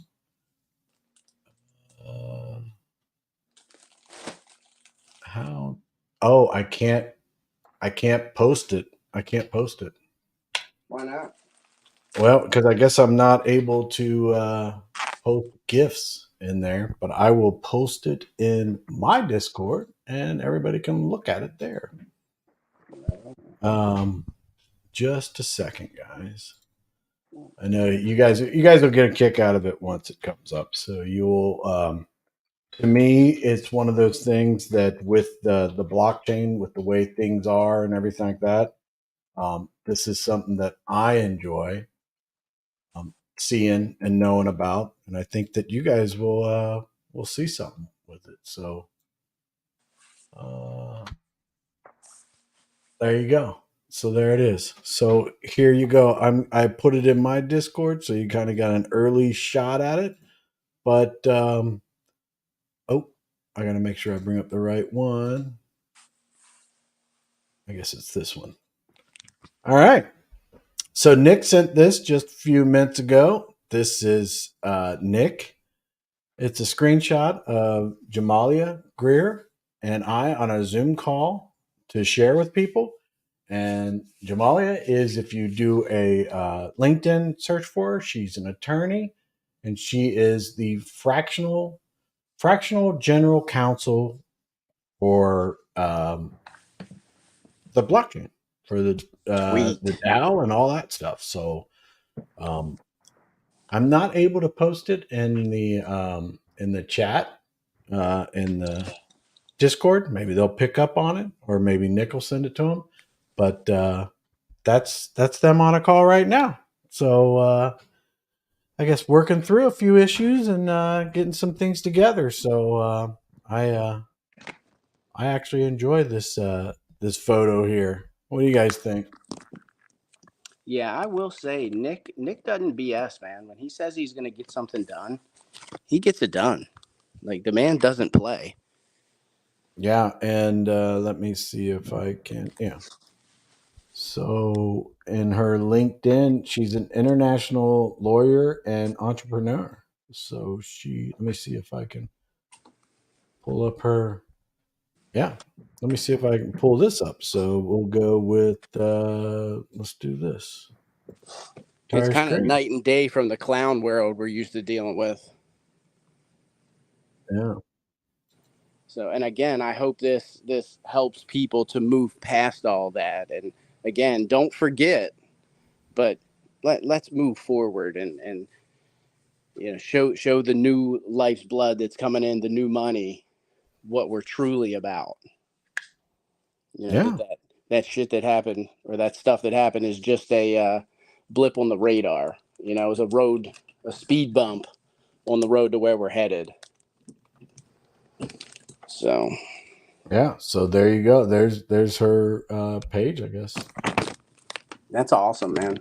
And I love the fact that Nick is so open and sharing of everything. You know what I mean? And the fact that's his MO. That's what he wants to do. That's what he's going to be doing all the time moving forward. Again, just not what we're used to. Oh, But yeah, she got that's cool. Barely Legal and Web3. So That's cool. it's got a podcast and everything. So let me find out where to. Oh, here we go. Have to All listen right. to some of her broadcasts. Well, I don't know if I can, so I'm gonna take that off for a second, just so that I can. I'm gonna give her a follow on Spotify and everything. So let me come out of here. So let's go to. I want to get to a point where okay. So here's her. I'm gonna put this in the link. So if anybody's watching, you'll see her stuff, and then I will put it in my Discord also. Let's see, and then let me put this. Kind of fun doing this real time. Oh, there you go. So there's a little web page, or not a little web page, but her web page. Picture with her talking to Nick, all that kind of stuff. So that's good news. I like that. So that's awesome. And I'm gonna go check out some of her podcasts and stuff. Looks like she's got a few there. Actually, she has quite a few. Quite a few. So I gotta follow her, right? Yep. Okay. All right. You guys got anything else, man? I am tired. That was cool that Henry was able to come in. Yeah, that was cool. So, Fowler, you got anything else? I don't know if he's there. He's there. Henry says he just added you, NR. Cool. All right, sounds good, man. It might not be tonight because I am tired as well. But and like I said, I'm still unpacking. I got laundry and stuff to do. I got I got some charts I got to review and stuff because tomorrow is a bank holiday, so I probably won't be hitting the market too much. Yeah. So, you know, but yeah, I'll definitely get back at you, man. No doubt. Spark up a conversation and see what we can't get rolling. You know. Awesome. Yeah. All right. Well, I'm going to end it here. I know we talked about a bunch of stuff and everything, but we went for quite a while. But you know, if you got any questions, oh, okay, all right, Barry. Oh, thanks, buddy. Well, that's good to know. Yeah, I'll reach out and either you or I'll go check out, see how my questions, you know, the questions I had and everything. So, all right, you guys take care, and I guess Kryptonian will be doing one tomorrow night. And Yeah, that's the plan is tomorrow night. So hopefully you guys join then as well. yeah, I'm pretty sure Kryptonian and I will be on. And yeah, man, thanks for having me on, Chris and Fowler. It's always a pleasure to hang out with you guys. And you know, well, yeah. you're always welcome. You have a free pass whenever you want, in and out. You Nah, I got appreciate it, brother. all And again, thanks for sharing a lot of your, some of your Forex expertise. It's definitely helped me a bit along my way so far. And like I said, man, you haven't even really shared a ton, but yeah, what you have shared has been a wealth of knowledge, even that much. So appreciate you, man. yeah. I just picked up another trade a little bit ago while Henry was There you talking. go. See, the man's a beast, you know. Well, you guys take care. We'll see you tomorrow night. If you got any questions or anything like that, reach out to me. Anything we didn't talk about that you want to talk about, let me know.